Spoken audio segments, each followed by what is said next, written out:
Hello students. बच्चों आज हम लोग जो है ऑर्गेनिक केमिस्ट्री में एल्काइन चैप्टर के बारे में पढ़ेंगे। एल्काइन जैसा कि नाम है एल्काइन, तो लास्ट में एक सफिक्स आ रहा आइन, और जहां पर आइन होता है वहां पर कार्बन कार्बन के बीच में ट्रिपल बॉन्ड होते हैं, नाम ही उसका एल्काइन। तो एल्काइन में जो सफिक्स है आइन, तो आइन का मतलब क्या है? Triple bond. तो ये ऑर्गेनिक स्पीशीज हैविंग या ये hydrocarbon having carbon triple bond carbon is called alkyne. एक ऐसा हाइड्रोकार्बन जिसके कार्बन कार्बन के बीच में 3 बॉन्ड होते हैं, यानी 3 कोवेलेंट बॉन्ड शेयरिंग वाले, जहां पर 3 इलेक्ट्रॉनों की शेयरिंग होती है, उसे क्या कहते हैं? एल्काइन कहते हैं। क्या कहते हैं? एल्काइन। अच्छा, एल्काइन की अगर बात करते हैं तो सबसे छोटा एग्जाम्पल आता है एल्काइन में, ये देखिए एसेटिलीन। ये क्या है? एसेटिलीन है। तो एसेटिलीन इसका कॉमन नेम है एसेटिलीन। एसेटिलीन इसका कॉमन नेम है। एसेटिलीन क्या है? कॉमन नेम है। और मेन आईपीएसी नेम क्या है? समझना ध्यान से, एथाइन। एसेटिलीन तो कॉमन नेम है यहाँ पर, ठीक है। और मेन क्या है इसका? मेन नाम क्या? एथाइन। एक कार्बन, दो कार्बन को क्या कहते हैं? एथ। तो एथ प्लस आइन, इसे कहेंगे एथाइन। क्या कहेंगे? एथाइन। ठीक है बच्चों, ये एथाइन हो गया। एथ का मतलब 2 कार्बन, आइन का मतलब ट्रिपल बॉन्ड, एथाइन हो गया। ठीक, तो एथाइन एक आईपीएसी नेम हो गया इसका। एथ क्या है? प्रीफिक्स, आइन क्या है? सफिक्स, और बन गया एथाइन। ठीक है।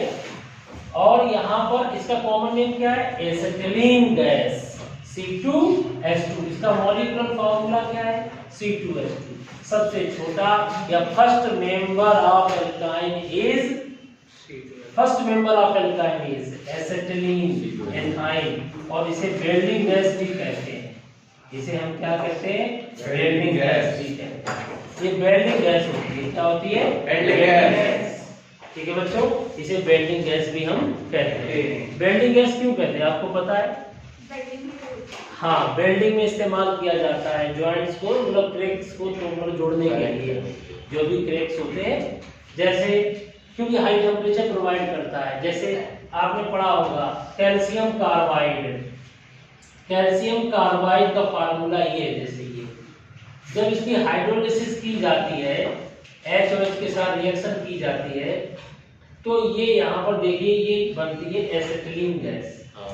CaC2 को कहते हैं कैल्शियम कार्बाइड। CaC2 को क्या कहते हैं? Calcium carbide. तो कैल्शियम कार्बाइड की जब हाइड्रोलिसिस करेंगे, CaC2 की हाइड्रोलिसिस करते हैं, तो हमको C2H2 प्राप्त होती है। ये गैस वेल्डिंग गैस कहलाती है। आप कभी मार्केट में जाइए वेल्डिंग कराने, गैस वेल्डिंग, तो गैस वेल्डिंग में वो कहते हैं गैस नहीं है, थोड़ा रुको, वो एक सब्सटेंस निकालते हैं, एक चीज निकालते हैं, कार्बाइड। तो कार्बाइड को पानी में डाल के उसको थोड़ा सा हिलाते हैं और कहते हैं वेट कर लीजिए, गैस अभी बन रही है। और गैस जब बनती है तो गैस रिएक्शन होती है, कैल्शियम कार्बाइड की हाइड्रोलिसिस होती है, और हाइड्रोलिसिस होने पर रिएक्शन में C2H2 गैस प्राप्त होती है, और वो गैस जो होती है फ्यूल का काम करती है। और तुमने देखा होगा वेल्डिंग गैस करते हैं, जो वेल्डिंग गैस होती है C2H2, देखा होगा आपने, एक ऑक्सीजन का सिलेंडर रखे रहते हैं और एक पाइप से वहां से गैस बन के आती है, और दोनों को एक साथ जोड़ करके जलाते हैं, पट से आवाज आती है। समझ में आ गया? Catch the fire. C2H2 fuel है, फ्लेमेबल है, ऑक्सीजन जलने में सहायक है, हेल्पिंग फॉर बर्निंग, इसलिए तुरंत आग पकड़ लेते हैं, और वो इतनी तेजी से जलती है कि उसकी हीट से कोई भी चीज मेल्ट होकर के या ज्वाइंट करना हो तो वो जोड़ देती है। समझ में आ गया? इसलिए उसका हाई टेम्परेचर है, इसलिए जो है वेल्डिंग पर्पज में यूज में आती है C2H2, जिसे हम एसिटिलीन गैस या वेल्डिंग गैस कहते हैं।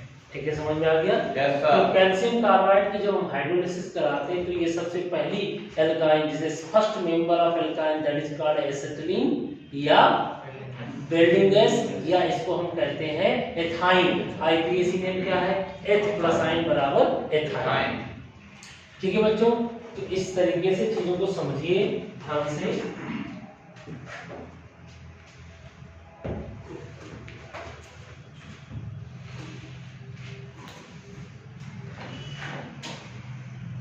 नेक्स्ट आता है आपका इसमें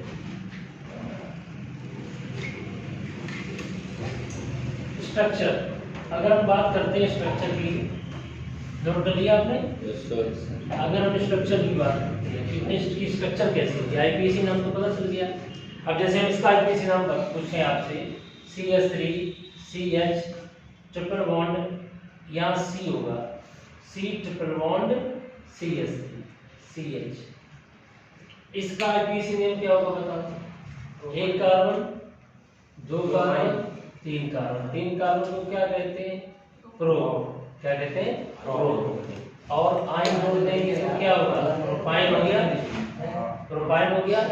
हाँ जी बेटा इधर देखिए प्लीज, इसका नाम क्या हो गया? प्रोपाइन। How many carbon?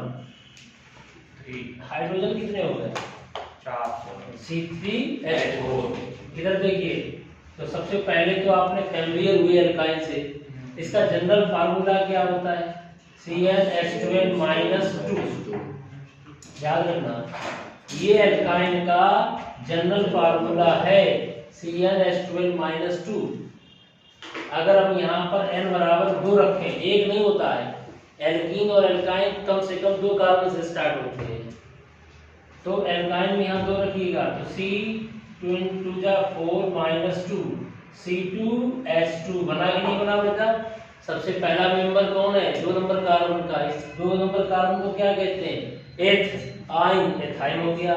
अगर हम आपसे ये कहें n बराबर 3, तो इस फार्मूला में रखेंगे तो क्या आएगा? C3, 3 2 6 में से 2 गए 4, ये हो गया प्रोपाइन। ये हमारा फार्मूला प्रोपाइन का आ गया बेटा, किसका आ गया? प्रोपाइन का। तो ये प्रोपाइन हो गया। इसी तरीके से n बराबर 4 रखिए, C4H6, ये निकल के आ जाएगा बेटा, देखिए ध्यान से, ब्यूटाइल का फार्मूला, ठीक है? ऐसे पेंटाइन का। तो कुल मिला के आयन जोड़ते हैं हम लोग जब कार्बन के बीच में क्या हो? ट्रिपल बॉन्ड, ठीक है? ये बात को याद रखिएगा, कार्बन कार्बन के बीच में अगर ट्रिपल बॉन्ड है तो आयन होगा। तो बताओ what is the general formula of alkyne? CnH2n-2। अगर बेटा यहाँ पर +2 कर दें तो ये एल्केन का फार्मूला बन जाएगा, और ये हटा दें तो ये एल्कीन का फार्मूला बन जाएगा, ठीक है? तो याद होना चाहिए, एल्केन का फार्मूला CnH2n+2, एल्कीन का फार्मूला CnH2n, और एल्काइन का फार्मूला CnH2n-2। तो हाइड्रोजन कम कहाँ हो सकते हैं? दुगने से कम। एल्काइन में डबल कहाँ? एल्कीन में, और डबल से थोड़े ज्यादा एल्केन में। तो ये 3 तरह के हाइड्रोकार्बन हम लोग पढ़ रहे हैं, एल्केन पढ़ चुके हैं, एल्कीन पढ़ चुके हैं, अब क्या पढ़ रहे हैं? एल्काइन। तो ये इंट्रोडक्शन समझ में आ रहा पूरा एल्काइन का। अब हम बात करेंगे स्ट्रक्चर की, स्ट्रक्चर ऑफ एल्काइन। एल्काइन में स्ट्रक्चर क्या होती है आप बता सकते हैं? कौन सा हाइब्रिडाइजेशन होता है? sp hybridization, right. Structure sp की कौन सी होती है? लीनियर। जैसे देखिए, सबसे छोटा एग्जांपल क्यों लेते हैं बेटा? सबसे छोटा एग्जांपल क्या होता है एल्काइन का? C2H2। अब हम C2H2 ले रहे हैं, तो यहाँ पर गौर से देखिए, कार्बन कार्बन के बीच में कितने बॉन्ड बनेंगे? 3। बैलेंसी पूरा करने के लिए हाइड्रोजन लगा रहे हैं हम लोग, हाइड्रोकार्बन पढ़ रहे हैं, हाइड्रोजन की बैलेंसी 1 है। तो बेटा यहाँ पर ध्यान से देखिए, एक कार्बन दो कार्बन को क्या बोलेंगे? एथ, और प्लस आयन एथाइन हो गया। अब हम यहाँ पर टाइप ऑफ हाइब्रिडाइजेशन क्या होता है? टाइप ऑफ हाइब्रिडाइजेशन पढ़ा होगा आप लोगों ने, टाइप ऑफ हाइब्रिडाइजेशन निकालते हैं। तो इस कार्बन के चारों तरफ कितने सिग्मा हैं? देखिए 2 सिग्मा है, ये पाई बॉन्ड है 2, तो 2 सिग्मा बॉन्ड है, प्लस इस पे लोन पेयर कोई है नहीं है, 0 लोन पेयर, 2 + 0 = 2, 2 का मतलब sp। यहाँ पर भी देखिए एक सिग्मा कितने सिग्मा हो गए? 2 लोन पेयर 0, तो 2 का मतलब क्या हो गया? sp। तो यानी दोनों के दोनों कार्बन जो है sp हाइब्रिडाइज्ड है। मतलब ये है कि जो सेंट्रल एटम है ये दोनों है, तो यहाँ इसके चारों तरफ कितने सिग्मा है? ये नहीं जुड़ जाएंगे, ये 2 sigma. Lone pair lone pair का मतलब इलेक्ट्रॉन का ऐसा पेयर जो शेयरिंग ना करे। यहाँ 4 के चारों शेयरिंग कर रहे हैं, तो बेटा ये तो होगा नहीं, लोन पेयर है नहीं, जीरो है। तो 2 + 0 बराबर 2 ऑर्बिटल आए, और 2 ऑर्बिटल का मतलब होता है sp3। आपने पढ़ा होगा sp3 पढ़ा है। s में 1 ऑर्बिटल, t में 3 ऑर्बिटल, और d में कितने ऑर्बिटल? 5 ऑर्बिटल, और 2 ऑर्बिटल का मतलब आया है sp। समझ में आ गया? Yes sir. तो यहाँ पर sp हाइब्रिडाइजेशन हो गया। क्लियर हो गया? तो एक तो बात पता होना चाहिए, अल्काइन में जो कार्बन होगा वो sp हाइब्रिडाइज्ड होगा। क्या होगा? sp हाइब्रिडाइज्ड होगा। तो ये भाई sp हाइब्रिडाइज्ड है, ये भी sp हाइब्रिडाइज्ड है। क्लियर हो गया? अब बात करते हैं कि sp हाइब्रिडाइजेशन की स्ट्रक्चर कैसी होती है। तो आपको ये लर्न करना पड़ेगा, जहां पर sp हाइब्रिडाइजेशन होता बिना लोन पेयर के, ए बेटा जहां लोन पेयर नहीं होता वहां बेस पर थ्योरी नहीं लगती है। लोन पेयर अगर सेंट्रल एटम में प्रेजेंट है तो स्ट्रक्चर में डिसऑर्डर पैदा होगा। अब यहाँ पर स्ट्रक्चर डिस्टर्ब नहीं होगी क्योंकि यहाँ पर लोन पेयर नहीं है। जब लोन पेयर नहीं है तो स्ट्रक्चर रेगुलर होगी। sp हाइब्रिडाइजेशन में स्ट्रक्चर होती है लीनियर। कैसी होती है? लीनियर। तो बेटा इसकी स्ट्रक्चर लीनियर होगी, 180 डिग्री एंगल होगा। समझ में आ गया? ये आपको याद रखना पड़ेगा कि जब sp हाइब्रिडाइजेशन होगा और सेंट्रल एटम में लोन पेयर नहीं होगा तो लीनियर स्ट्रक्चर होगी, और लीनियर स्ट्रक्चर 180 एंगल होती है, इसीलिए मैंने इसको सीधा बनाया हुआ है। समझ में आ गया? Yes sir.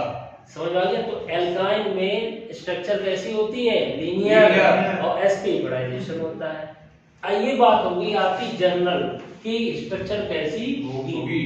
अब बात आपको बताएंगे hybrid structure of sp hybridization. अब कैसे स्ट्रक्चर बताएंगे? Hybrid structure. अभी आपको जस्ट हमने लुईस डॉट स्ट्रक्चर बना दिए, आप इसको ऐसे भी बना सकते हो। कार्बन की यहाँ 3 शेयरिंग कर रहे हैं, ओके, और यहाँ कार्बन का एक शेयरिंग कर रहा है, एक हाइड्रोजन का बेटा। तो ये आपकी लुईस डॉट स्ट्रक्चर बन गई। आपको याद आया? Yes sir. कार्बन के हो गए 8 और हाइड्रोजन के हो गए हैं 2। हाइड्रोजन के पास 1 होता, हीलियम बनना चाहता है तो 2 हो गए शेयरिंग करके। तो यहाँ पर एक ही शेयरिंग है तो बेटा सिंगल बॉन्ड बना। यहाँ 3 इलेक्ट्रॉनों की शेयरिंग है तो ट्रिपल बॉन्ड बना है, और इसलिए ये आ गया। हम लोग कभी भी हाइड्रोकार्बन जब पढ़ते हैं ना, तो हाइड्रोकार्बन में कार्बन सबसे ज्यादा आपने देखा होगा एल्कीन, एल्कीन, एल्काइन, और ये सब पढ़ा होगा, बेंजीन, बहुत सारे हाइड्रोकार्बन होते हैं ऑर्गेनिक केमिस्ट्री में। और ऑर्गेनिक केमिस्ट्री में कार्बन होना बहुत एसेंशियल है, क्योंकि उसकी कैल्कुलेशन प्रॉपर्टी ज्यादा होती है। ऑर्गेनिक कंपाउंड में ये हमेशा होता है कार्बन। कार्बन नहीं है तो ऑर्गेनिक कंपाउंड नहीं है।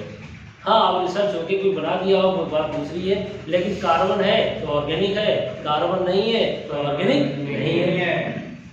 समझ में आ गया? वो कार्बन, अब ये कह दो कार्बन जैसे अमोनियम साइनाइड है, जिसको इनऑर्गेनिक में भी कह रख सकते हैं। तो मेरा कहने का मतलब ये है कि कार्बन इस फॉर्म में हो, कुछ फंक्शनल फार्मूला फॉर्म में हो कि जिसे हम ऑर्गेनिक कह सकें। समझ में आ गया? क्लियर हो गया बेटा? समझ में आ गया? ठीक है। अब कार्बन तो कार्बोनेट में भी होता है, कैल्शियम कार्बोनेट, उसे तो हम ऑर्गेनिक केमिस्ट्री में तो कहेंगे नहीं। एक तरह से ऑर्गेनिक कंपाउंड उसे हम किसमें बोलेंगे? साल्ट, इनऑर्गेनिक बोलेंगे। तो अब बात कहने का मेरा मतलब यही है, कार्बन है तो ऑर्गेनिक है, मतलब कार्बन ऑर्गेनिक में जरूर होता है। ऑर्गेनिक से होता है। ऑर्गेनिक बर्जेलियस नामक एक साइंटिस्ट थे, उन्होंने ऑर्गेनिक के ऊपर डिफाइन किया था कि जो लिविंग ऑर्गेनिज्म है उनमें ये सब चीजें पाई जाती हैं कार्बन। समझ में आ गया? अब बोलर नामक साइंटिस्ट थे, उन्होंने ही सबसे पहले अमोनियम साइनेट को गर्म करके यूरिया का निर्माण किया था, फर्स्ट ऑर्गेनिक कंपाउंड। समझ में आ गया? तो जो लिविंग ऑर्गेनिज्म है उनमें क्या पाया जाता है? कार्बन। इसीलिए वहां से ओरिजिन हुआ है ऑर्गेनिक का। ठीक है, ये समझ में आ गया? ये हो गया? ठीक। अब हम बात करते हैं बेटा hybrid structure of acetylene. Hybrid structure of acetylene note करिए आप लोग, हाइब्रिड स्ट्रक्चर ऑफ एसिटिलीन। अब हम ये क्यों बता रहे हैं, इसमें आपको ओवरलैपिंग वगैरह बता दें। Hybrid structure of alkyne. Alkyne में किसका एग्जांपल दिया है? C2H2। तो एल्काइन में हम जब C2H2 के बारे में बात करते हैं बेटा, ठीक है, तो एल्काइन में सबसे छोटा एग्जांपल कौन है? C2H2। तो C2H2 सबसे छोटा एग्जांपल है।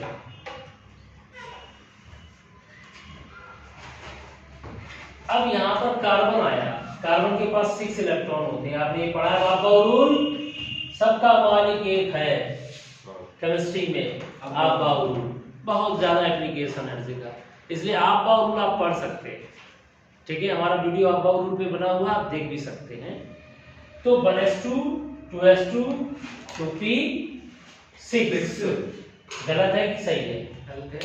हाँ, 2 और 2 4 4 6 10 इलेक्ट्रॉन। यहाँ हाउ मेनी इलेक्ट्रॉन्स? 6। तो यहाँ पर 6 है, तो यहाँ 2 बनाएंगे। तो बेटा आउटर सेल में कितने इलेक्ट्रॉन हो गए? 2 और 2 4। फर्स्ट में 2 और आउटर सेल में 4। 4 में 2 लोग रहे हैं s के साथ और 2 रह रहे हैं p के साथ।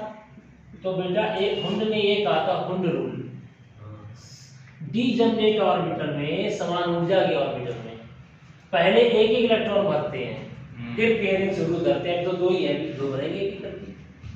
भाई आप कहीं भी दावत खाने जाते हो, जब बैठ के पिठा भी खिलाते दावत, तो आपने देखा होगा बैठ के समान ऊर्जा के होते हैं। पहले पत्ता लगाएंगे, फिर पानी देंगे, फिर सब्जी, फिर जो भी है पूड़ी वगैरह क्रम से देंगे। ऐसा नहीं कि एक व्यक्ति को पहले पूरा दे दिया, खाना स्टार्ट करो, हम दूसरे को फिर देते हैं, ऐसा तो होता नहीं है। इक्वालिटी का साइन है डीजनरेट ऑर्बिटल। तो देखो डीजनरेट ऑर्बिटल में पहले एक इलेक्ट्रॉन भरते हैं, ये हुंड रूल है, हुंड्स लॉ है, filling of electrons in orbitals according to Hund's law. ठीक, अब यहाँ पर क्या है, ये देखिए इनकी बैलेंसी 2 है, 2 एम्पियर है, एम्पियर 2 है। इनके पास ऑप्शन है, तो इनका हो गया ब्रेकअप।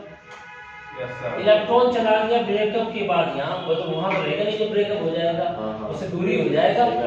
फिर से कितने हो गए अनमैरिड? अनमैरिड का मतलब अनपेयर। कितने हो गए? 4 हो गए। इसलिए अब बैलेंसी कितनी हो गई? 4। पहले बैलेंसी कितनी थी? 2। पहले ब्रेकअप कम होते थे क्योंकि ऑप्शंस नहीं थे। अब यहाँ ऑप्शन था तो ब्रेकअप हो गया। समझ में आ गया? बात चीज समझने की कोशिश करो। ये एम्पेयर, हाउ मेनी एम्पेयर? कितना एम्पेयर? 4। तो कार्बन की बैलेंसी 4 हो गई है, कोई डाउट नहीं? कार्बन की बैलेंसी कितनी हो गई? 4 बैलेंसी कार्बन की है, एम्पेयर इलेक्ट्रॉन 4 है, बैलेंसी 4 है। इधर देखिए, और कार्बन की बैलेंसी 2 होती है किसमें? कार्बीन में। कार्बीन एक इंटरमीडिएट है, जीओसी पढ़ा होगा आपने जनरल ऑर्गेनिक केमिस्ट्री में। जब अगर कार्बन के पास 2 इलेक्ट्रॉन शेयरिंग करें केवल और एक लोन पेयर बच जाए ये वाला, तो इसे बोलेंगे कार्बीन। क्या बोलेंगे? कार्बीन। और कार्बीन के भी 2 टाइप्स होते हैं, सिंगलेट और ट्रिपलेट। समझ में आ गया? सिंगलेट ये लोन पेयर है अकेला तो सिंगलेट, और ये अगर उनके इलेक्ट्रॉन यहाँ ऊपर चला जाए तो ट्रिपलेट है, ये इस फॉर्म में आ जाए तब वो ट्रिपलेट होगा। नहीं समझेगा? अगर ये हमारा एक्साइट ना हो तो ये कौन है? कार्बन। Singlet carbene. अभी ये कौन है? कार्बीन। कार्बीन है। क्यों कार्बीन है ये? क्योंकि इसकी बैलेंसी सेल में पूरे 8 इलेक्ट्रॉन नहीं। गौर से देखिए, 2 2 4 2 6 electron deficient, deficiency of electron. जिनके पास बैलेंसी सेल में 8 से कम इलेक्ट्रॉन होते हैं वो इलेक्ट्रोफाइल होते हैं, इलेक्ट्रॉन को चाहते हैं, इलेक्ट्रॉन लविंग होते हैं, इलेक्ट्रोफाइल कहलाते हैं। तो अब इसमें कार्बन में भी 2 टाइप्स हैं, सिंगलेट, ट्रिपलेट। सिंगलेट इसे बोलेंगे, और एक्साइट करा दो ये यहाँ पहुंच गया तो ट्रिपलेट बोल देंगे। एक बार पूछा गया तो बताओ कार्बन अगर सिंगलेट है तो कौन सा हाइब्रिडाइजेशन होगा? लो भाई, sigma sigma 2 sigma 1 lone pair, 2 sigma 1 lone pair, 3 orbital sp2 hybridization. और ये अगर ये लो, अब ट्रिपलेट बना देते हैं, एक्साइट करा दिया। ट्रिपलेट क्यों आया? अरे इस फॉर्म में आ गया ना एक्साइट करा के। मेरी बात तो पूरी सुनो। वैसे डबलेट क्यों नहीं कहेंगे? डबलेट ट्रिपलेट की स्टोरी फिर हम अलग मूड उस पे चले जाएंगे। अभी उतना बता रहे हैं जितना कि यहाँ तक क्लियर हो जाएगी। ठीक, मेरी बात समझना। अभी आपने पूछा तो नहीं था सिंगलेट ट्रिपलेट, मैं फिर भी बता रहा हूँ, इसलिए बता रहा हूँ कि मैं उससे जोड़ रहा हूँ, फिर पूरी बात करता हूँ, पहले समझ लो। ये कौन है? इधर देखो, ये एक्साइट हो गया ट्रिपलेट। अब यहाँ कितने सिग्मा है? 2। और एक्साइटेड स्टेट के इलेक्ट्रॉन जब 2 बॉन्ड बना रहे हैं तो ये तो बॉन्ड बना नहीं रहे, नहीं बना अलग अलग है।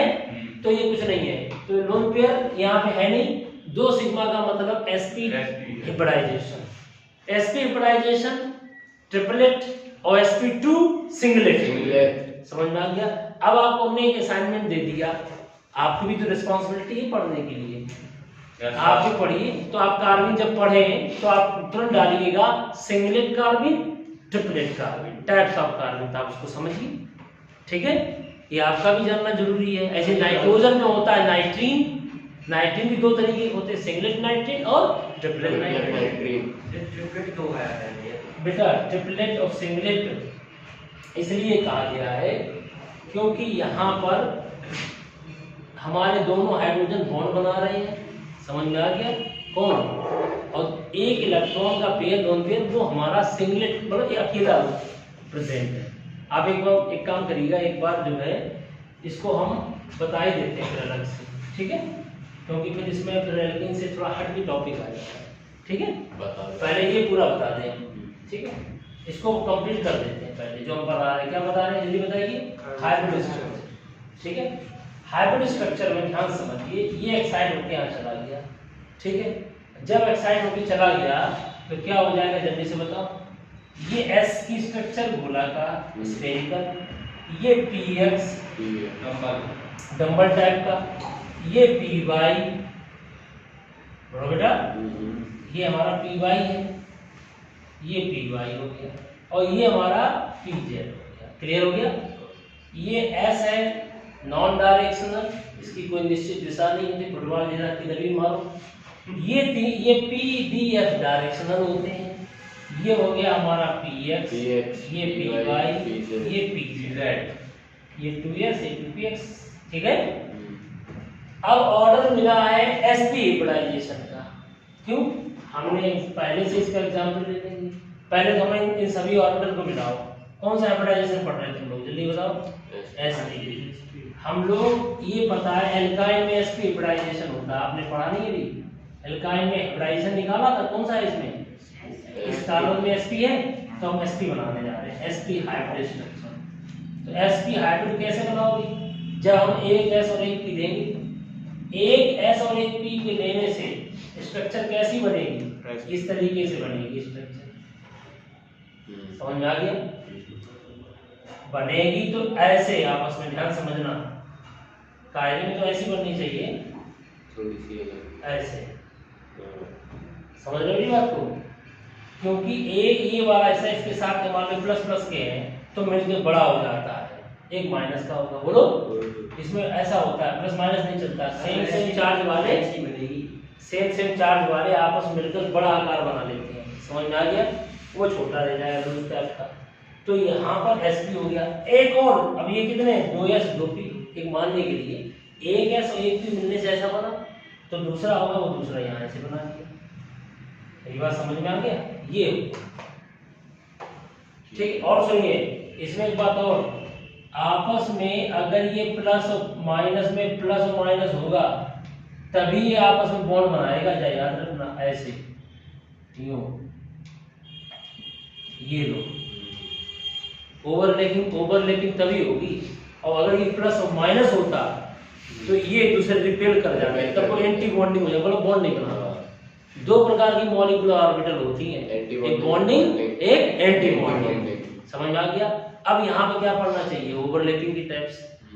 अब यही तो पॉसिबल नहीं, तो हर चीज एक दूसरे से कनेक्ट है, मैं आपको कनेक्ट कर रहा हूँ कि आप उसी को समझें, थोड़ा आप भी समझ लीजिए, ठीक है। अब जैसे ये बता दिया, मैं क्यों बता रहा हूँ हाइब्रिड स्ट्रक्चर, इससे आपको ओवरलैपिंग के बारे में आइडिया मिले, ठीक है, केमिकल बॉन्डिंग। तो कुल मिला के एक बात तो ये क्लियर हो गई है, S और P हिब्रिडाइजेशन स्ट्रक्चर ऐसी होती है, कैसी होती है बेटा, इस तरीके की, देखो ध्यान से, ऐसी हो गई, बोलो। अब ये देखो इनकी स्ट्रक्चर बन गई sp की। अब ये कह रहे दोनों लोग, मुझे भी नेचुरल निमंत्रण मिला, इनविटेशन मिला, सब परिवार नहीं मिला था, फिर फैमिली इन लोगों को मिला, ठीक। अब फैमिली के लोग जाने इच्छुक है, हम भी चलेंगे, तो इन्होंने कहा देखो ऐसा है, आप दिखाई ना पड़ना मेरे कि हमारे साथ के हो, तो अलग ड्रेस पहनो पहले, अलग टाइप की। तो इन्होंने इनका पहनावा अलग से कर दिया कि इनके साथ नहीं है, अब कहा हमारे पास मत चलना, न चिपके रहो मेरे साथ में, हमसे दूर ही रहना, कम से कम 10 फुट दूर। समझ में आ गया? लोगों को ये ना समझ में आया इनविटेशन 2 का मिला, ये 4 कैसे आ गए? समझ में आ गया? अब इनविटेशन मिला 2 का तो sp हिब्रिडाइजेशन होगा। जिनको इनविटेशन मिलेगा वो सिग्मा बॉन्ड बनाएंगे, और जिनको इनविटेशन नहीं मिलेगा वो पाई बॉन्ड बनाएंगे। Those orbitals which are participate in reaction in hybridization, जो ऑर्बिटल्स हिब्रिडाइजेशन में भाग लेगी वो होगी हाइब्रिड ऑर्बिटल, और जो ऑर्बिटल हिब्रिडाइजेशन में पार्टिसिपेट नहीं करेगी वो होगी अनहाइब्रिड ऑर्बिटल। अनहाइब्रिड ऑर्बिटल, और हाइब्रिड ऑर्बिटल सिग्मा बॉन्ड बनाते हैं और अनहाइब्रिड ऑर्बिटल पाई बॉन्ड बनाते हैं। समझ में आ गया? ये ध्यान रखना। तो इन दोनों को ऑर्डर मिला है तो ये दोनों बनाएंगे सिग्मा बॉन्ड, और ये दोनों अनहाइब्रिड ऑर्बिटल है, ये दोनों बनाएंगे पाई बॉन्ड। समझ में आ गया? तो ये दोनों सिग्मा बॉन्ड बनाएंगे और ये कन्फर्म है ये दोनों पाई बॉन्ड बनाएंगे। और कार्बन कार्बन के बीच में ट्रिपल बॉन्ड तो होता ही बेटा, तो सिग्मा बना रहा ऊपर नीचे पाई बॉन्ड बन रहे, 2 पाई बॉन्ड बन रहे हैं, तो 2 पाई बॉन्ड ये बन रहे हैं p/pz के, क्योंकि इनको ऑर्डर तो मिला नहीं था हिब्रिडाइजेशन में। हमें पता एल्काइल के कार्बन में sp हिब्रिडाइजेशन होता है, ये तो साथ में चल रहा है, तो साथ में चलेगा, हेल्प करेगा, चलो ये पाई बॉन्ड बनाएगा, सिग्मा नहीं बना पाया तो। समझ में आ गया? बिना इनविटेशन वाले हैं, अनहाइब्रिड ऑर्बिटल है, तो ये दोनों कैसे ऑर्बिटल हो गए? अनहाइब्रिड। समझ में आ गया? अनहाइब्रिड ऑर्बिटल समझ में आ गया? और ये कैसे हैं? हाइब्रिड है। तो ये दोनों देखो, जितने ऑर्बिटल मिक्स करोगे उतने ही आपके मॉलिक्यूलर ऑर्बिटल हाइब्रिड ऑर्बिटल बनेंगे। तो ये 2 ऑर्बिटल मिक्स हो रहे हैं तो 2 ही बनेंगे वो, ये भी sp हाइब्रिड, ये भी sp हाइब्रिड।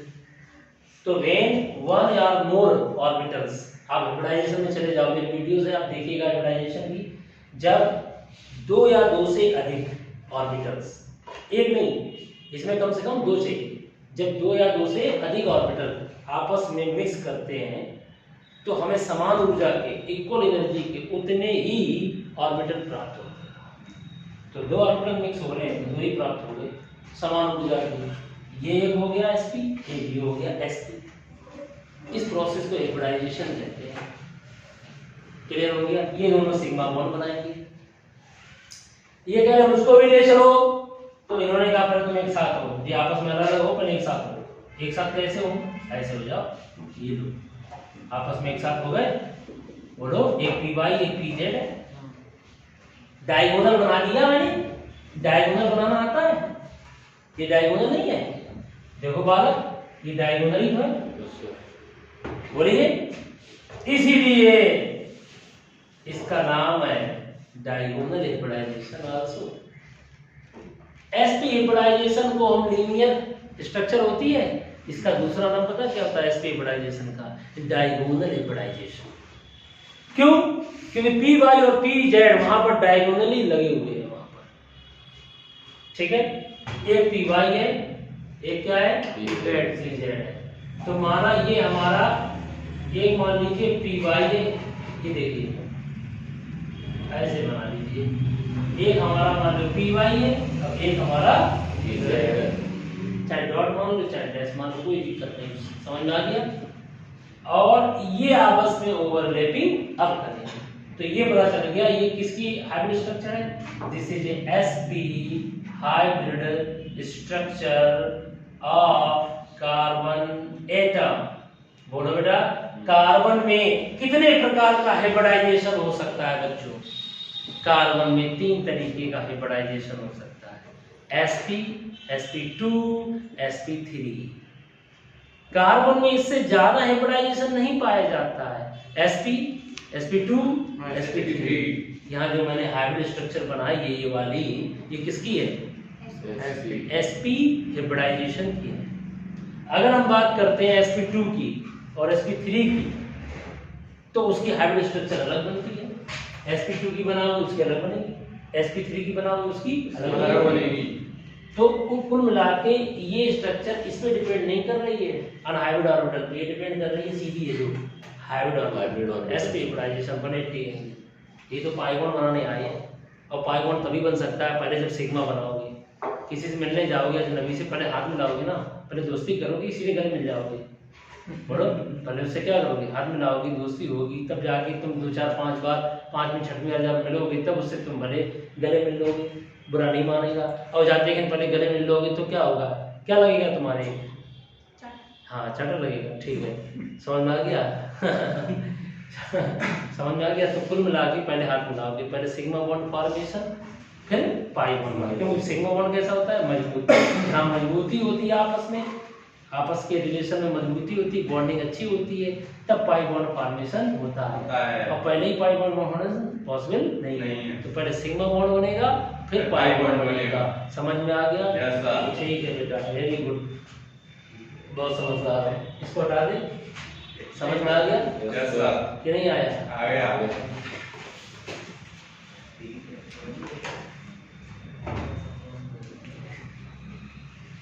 कुल मिला के बेटा ये चीज जो है, अब एक बार बॉन्ड फॉर्मेशन बता दें कैसे होती है। देखो बेटा इधर देखिए, दो चीजें होती है, जल्दी पढ़ना है या आराम से पढ़ना है। जल्दी पढ़ना है तो ठीक है, मैं इसको बढ़ा देता हूँ अभी। देखिए यहाँ पर हमारा क्या होता है, sp हाइब्रिडाइजेशन, ठीक है। तो यहाँ पर कार्बन की sp हाइब्रिडाइजेशन स्ट्रक्चर बनाएंगे, यहाँ पर बनाएंगे, यहाँ पर बनाएंगे। तो यहाँ पर sp हाइब्रिडाइजेशन स्ट्रक्चर कैसे बनाएंगे, देखिए ध्यान से, इसकी स्ट्रक्चर कैसी होती है, अभी मैंने बनाई थी sp हाइब्रिडाइजेशन की स्ट्रक्चर, ये देखिए, याद आई, पढ़ो, यहाँ इलेक्ट्रॉन, ये देखिए इस तरीके से स्ट्रक्चर बना लोगे। ये ओवरलैपिंग करके कौन सा बॉन्ड बना लिया, और यहाँ पर कौन लग जाएगा, हाइड्रोजन। हाइड्रोजन की स्ट्रक्चर कैसी होती है, स्फेरिकल। कैसे पता, हाइड्रोजन का बॉन्ड होता है 1s1, एक और इलेक्ट्रॉन, ये हमारा हो गया स्फेरिकल। हेड ओवरलैपिंग से कौन सा बॉन्ड बनता है, सिग्मा। फिर ये तीनों कौन सा बॉन्ड बन गया, प्लीज बताओ, sigma bond, sigma bond, sigma bond, हमने तीनों, ठीक है। अब यहाँ पर क्या बने, यहाँ पर क्या बना है, जल्दी बोलो, ये कौन ऑर्बिटल है, पीएक्सपी, हाँ जी, ये हमारे ऑर्बिटल है px py वाले डायगोनली। बोलो सर, ये क्या करेंगे, ये हमारा हो गया तुम्हारा, ये हमारा py, ये हमारा pz, ओके, क्लियर हो गया। ऐसे यहाँ पर देखिए, ये बना दीजिए, ये अगर ऐसा है, ये क्लॉकवाइज, ये एंटी क्लॉकवाइज, फिर बनता तो एक क्लॉकवाइज होता, दूसरा क्या होता, समझ में आ गया। तो ये हमारा डॉट डॉट है, ये डॉट डॉट बना देना। ये देखो ओवरलैपिंग हो गई इनकी, तो कौन सा बॉन्ड बन गया, पाई। इनकी आपस में ओवरलैपिंग हो गई, ये कौन सा बॉन्ड बन गया, पाई। तो पहले सिग्मा बनेगा, फिर पाई बॉन्ड बनेगा, क्लियर हो गया। This is a head overlapping और this is a side wise overlapping. दो प्रकार की शादियां होती हैं, एक शादियां होती है सोसाइटी के सामने, वो होती हैं जयमाला सामने पड़ती है, बर बधू के सामने चेहरे होते हैं, समझ में आ गया। और सब सोसाइटी सामने खड़ी होती है, जयमाला पड़ गई, that is called head overlapping. तो वो हेड ओवरलैपिंग ये है, ये वाली सम्मुख अतिव्यापन, दोनों के मुख सामने है, समझ में आ गया। That is called head overlapping, समझ में आ गया। और हेड ओवरलैपिंग से जो बॉन्ड बनता है वो जिंदगी भर के लिए मजबूत बनता है, सिग्मा बॉन्ड। और जहाँ सोसाइटी खड़ी नहीं होती, तुम दो होते हैं, समझ में आ गया, अकेले तुम दोनों दो, और ज़्यादा से ज़्यादा कोई एक व्यक्ति और हो, साक्षी हो कि हाँ हमने तुम्हारी से विवाह कराया है, तो वहाँ पर सिग्मा बॉन्ड कम, पाई बॉन्ड ज़्यादा बनता है, क्योंकि वहाँ सोसाइटी का डर नहीं होता है। ऐसे केस में ब्रेकअप्स ज़्यादा होते हैं, तो वो पाई बॉन्ड फॉर्मेशन होता है। कौन सा बॉन्ड फॉर्मेशन होता है, पाई बॉन्ड फॉर्मेशन होता है, समझ में आ गया। वो ओवरलैपिंग कैसी ओवरलैपिंग होगी, वो ओवरलैपिंग होगी side wise overlapping, side wise overlapping.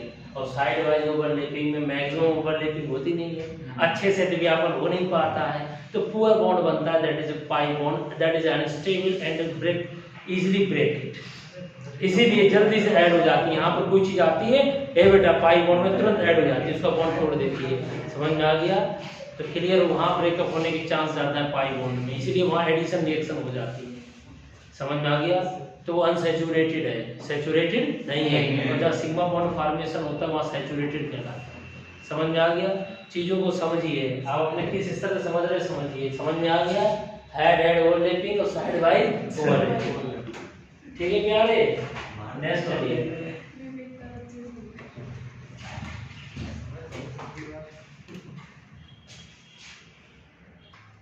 बच्चों देखिए, जैसा कि आपने बीच में क्वेश्चन पूछा था कि कार्बन क्या होता है, तो मैंने कहा था ऐसा कार्बन जिनकी वैलेंसी शेल में 6 इलेक्ट्रॉन है, 8 इलेक्ट्रॉन ना, उसे हम क्या कहते हैं, कार्बन कहते हैं।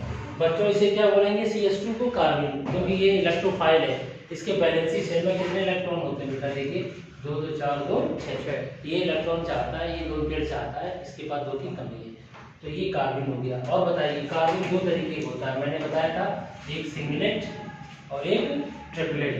तो बेटा सिंगलेट का इलेक्ट्रॉन दोनों को ये 2 भागों में क्यों डिवाइड किया गया, इलेक्ट्रॉनिक स्ट्रक्चर के आधार पर। कैसे, कार्बन की इलेक्ट्रॉनिक स्ट्रक्चर देखिए, 1s2 2s2 2p2।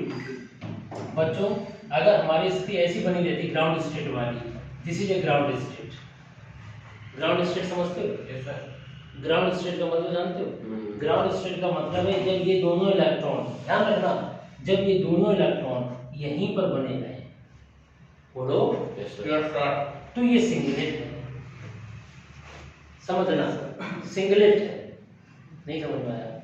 ये दोनों इलेक्ट्रॉन यहीं पर बने रहे तो ये क्या कहलाएगा, सिंगलेट। और सुनो, अब हाइड्रोजन कौन से लगे, हाइड्रोजन कौन से लगे, जल्दी बोलो।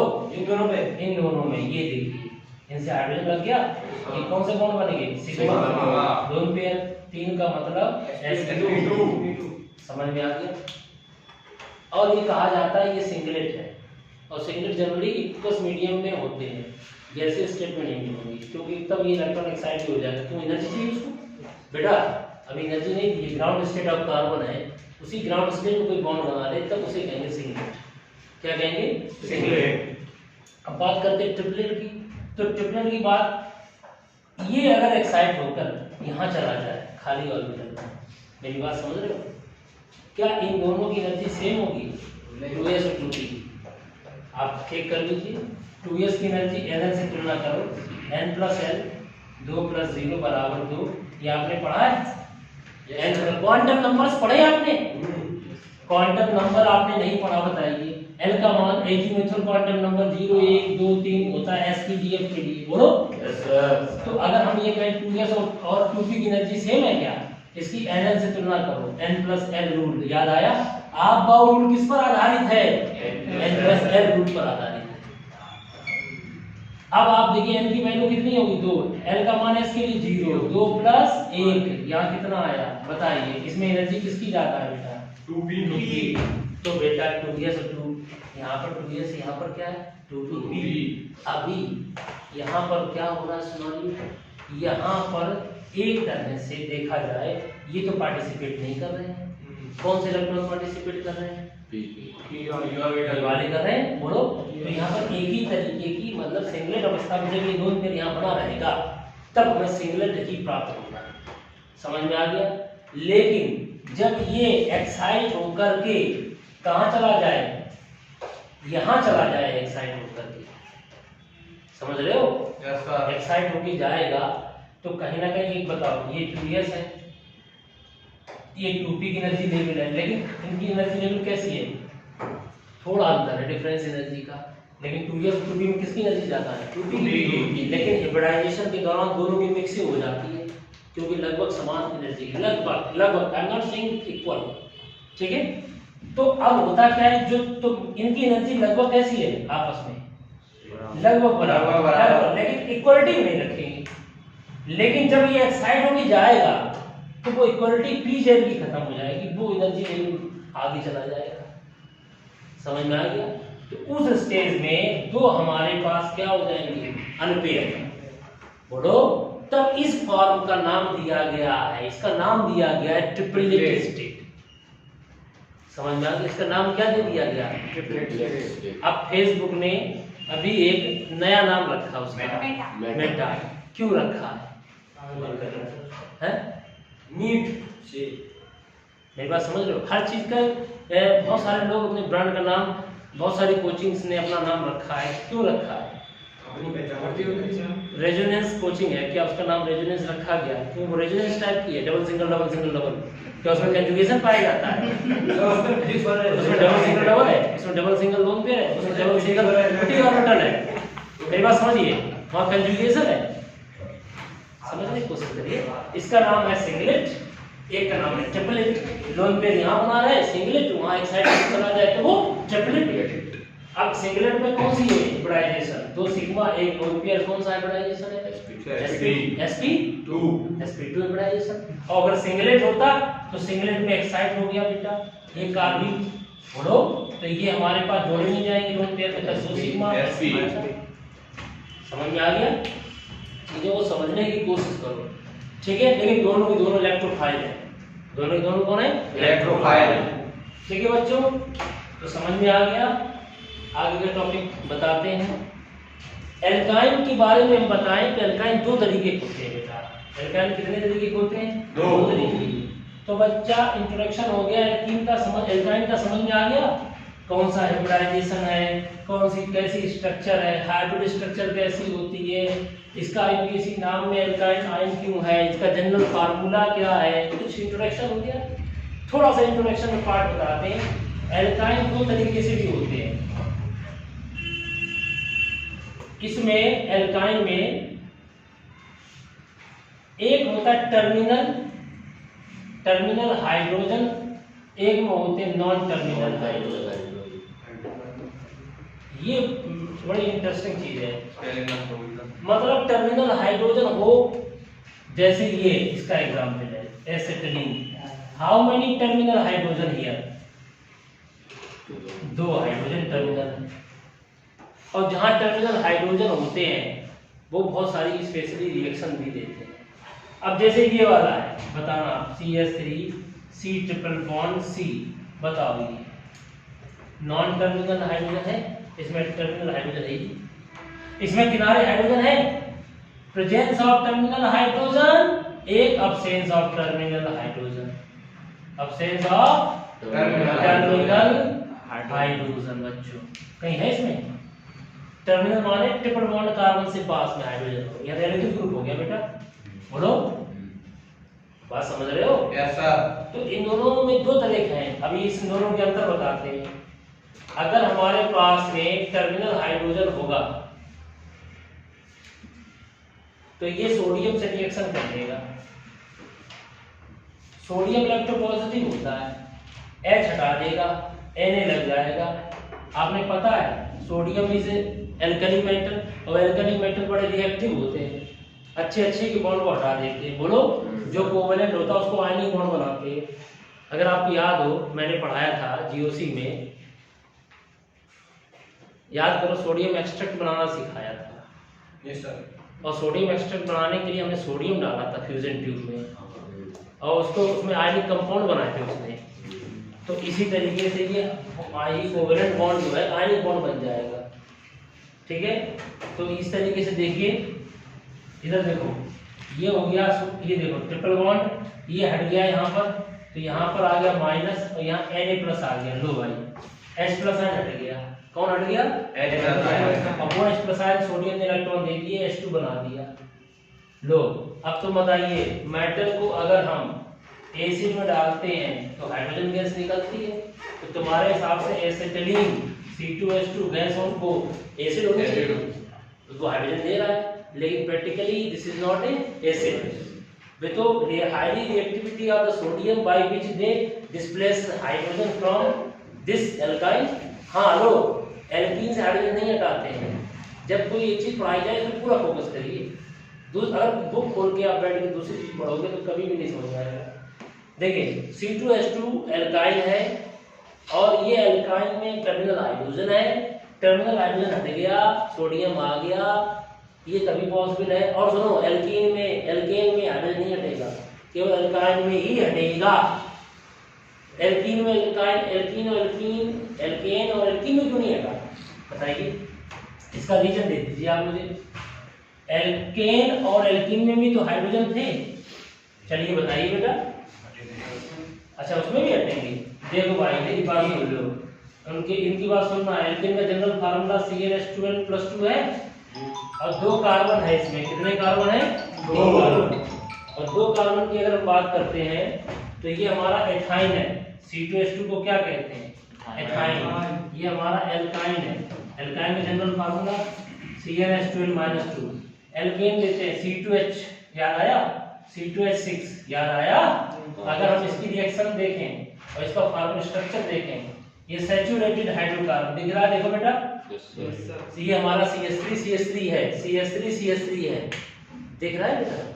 तो यहाँ पर क्या होगा, CH3 है, इसमें सोडियम से रिएक्शन कराओ, ये रिएक्शन नहीं होगी, ये हाइड्रोजन नहीं हटेंगे कोई भी। चलिए अब एल्कीन की बात करते हैं, दीजिए एल्कीन की बात करते हैं। एल्कीन का जनरल फार्मूला CnH2n के C2H4 आएगा इसमें, एथिलीन, ये कौन है, एथेन सफिक्स एन, ये कौन होगा, एथीन सफिक्स इन, एथाइन सफिक्स आइन, डाइन नहीं आइन, ठीक है। C2H4 नहीं, डाइन भी है तुम्हारे में, डाई माने दो, इन माने डबल बॉन्ड, जहां दो डबल बॉन्ड होते हैं उसे डाई कहते हैं। अब देखिए हाँ, C2H4 की अगर बात करते हैं, C2H4 की बात करते हैं, इधर देखो, इधर तो इसमें क्या होगा, CH2 डबल बॉन्ड CH2, बोलो, इसमें कार्बन के बीच में सिंगल है, यहाँ डबल है। अब इसकी सोडियम से रिएक्शन कराओ, does not displace hydrogen from alkene, बोलिए बेटा, जबकि ये टर्मिनल हाइड्रोजन है यहाँ पर नहीं हटा पा रहा है। यस, कम इलेक्ट्रोनेगेटिव है ये दोनों कार्बन। जो पढ़ने वाले बच्चे होते हैं वो ध्यान से समझते हैं चीजों को। इधर देखिए, यहाँ कार्बन में कौन सा हाइब्रिडाइजेशन है, यहाँ कौन सा हाइब्रिडाइजेशन है, सिग्मा बॉन्ड कितने हैं, 3, यहाँ कितने हैं, 4, यहाँ कौन सा हाइब्रिडाइजेशन है, हाँ, अगर मैं जैसा लिख दूं वैसे बोल दोगे आप, sp3 है, बोलो यस सर। तो क्या सीखे, एल्केन, एल्कीन और एल्काइन। तो पहले तो याद रखो, यहाँ पर sp हाइब्रिडाइजेशन, sp2 और sp3 सैचुरेटेड है, यहाँ पर s करेक्टर तुम्हारा 25% है, यहाँ s करेक्टर इतने परसेंट है, यहाँ s करेक्टर 50% है। तो S कैरेक्टर बढ़ने से, मैं इन चीजों को कई बार बता भी चुका हूँ आपको क्लास में, मैं चीजें और रिपीट करता हूँ, मेरे हर लेक्चर में आपको चीजें रिपीट मिलेंगी कई बार। लेकिन आप लोग कैसे हैं ना, रिवीजन नहीं करना है तो आप उस चीज को नहीं कर सकते। देखिए ना, S कैरेक्टर अगर बढ़ेगा, S कैरेक्टर बढ़ेगा तो उस पर्टिकुलर कार्बन का साइज छोटा हो जाएगा, और साइज छोटा होना का मतलब न्यूक्लियस चार्ज का ज्यादा होना और इलेक्ट्रोनेगेटिविटी का ज्यादा होना, बोलो साइज छोटा हो जाएगा, बॉन्ड लेंथ छोटी हो जाएगी। तो कहीं ना कहीं यहाँ पर समझने की कोशिश करिए, एस कैरेक्टर बढ़ने से ही इसमें एल्काइन के टर्मिनल हाइड्रोजन में ये प्रॉपर्टी आई, एसिडिक वाली, जिससे कार्बन की नेचुरल इलेक्ट्रोनेगेटिविटी कितनी थी, 2.5 इसमें 2.1, लेकिन वो तो यहाँ पे एल्केन में, यहाँ कितनी हो जाएगी, आई थिंक ये 2.5 से थोड़ी बढ़ गई, 3 हो गई। तो ये इसने इसके शेयरिंग के इलेक्ट्रॉन खींच लिया और ज्यादा इलेक्ट्रोपॉजिटिव सोडियम आने पर उसने उसको हटा दिया। समझ में आ गया? इस तरीके से ये टर्मिनल हाइड्रोजन का ये क्या बन गया, सोडियम एसिटिनाइड। क्या बन गया, सोडियम एसिटिनाइड। अब बताओ बेटा, एक और टर्मिनल हाइड्रोजन है, ये भी हटा दो, डाई सोडियम एसिटिनाइड। याद आया, डाई सोडियम एसिटिनाइड, नहीं आया समझ में?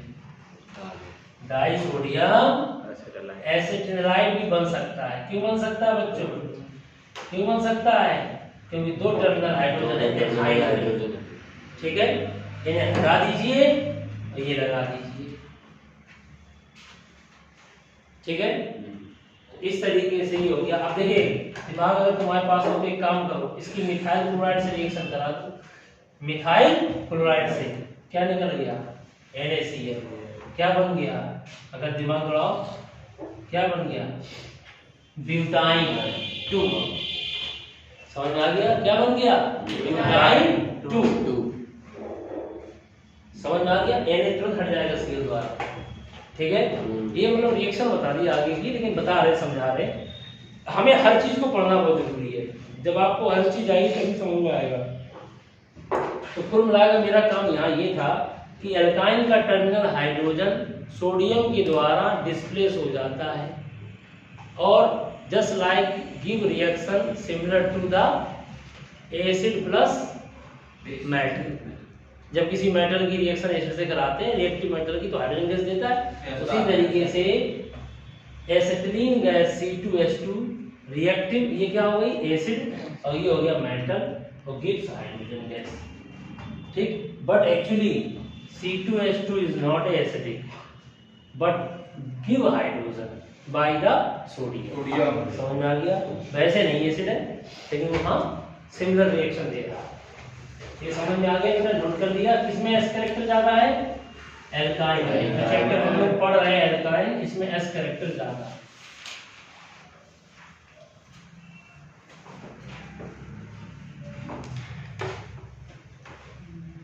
तो बच्चों इस तरीके से अगर आपने रिएक्शन पढ़ी होगी, मेटल को एसिड में डालते हैं रिएक्टिव मेटल को, तो याद आया साल्ट बनता है प्लस हाइड्रोजन गैस निकलती, कुछ याद है 10th क्लास की रिएक्शन। सेम उसी तरीके से सोडियम की रिएक्शन किससे कराती?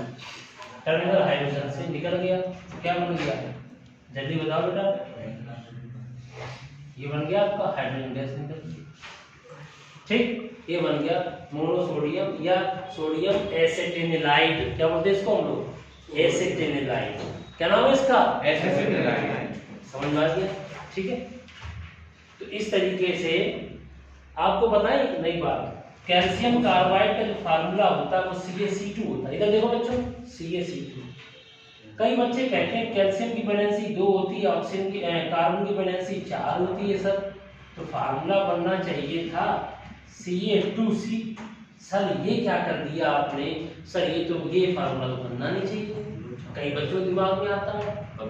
आप एक अच्छी बुक से पढ़ें, कार्बाइड की भी 3-4 टाइप्स होते हैं। समझ में आ गया? अब आप कहेंगे सर कार्बन के 3-4 टाइप्स होते हैं। हाँ होते हैं।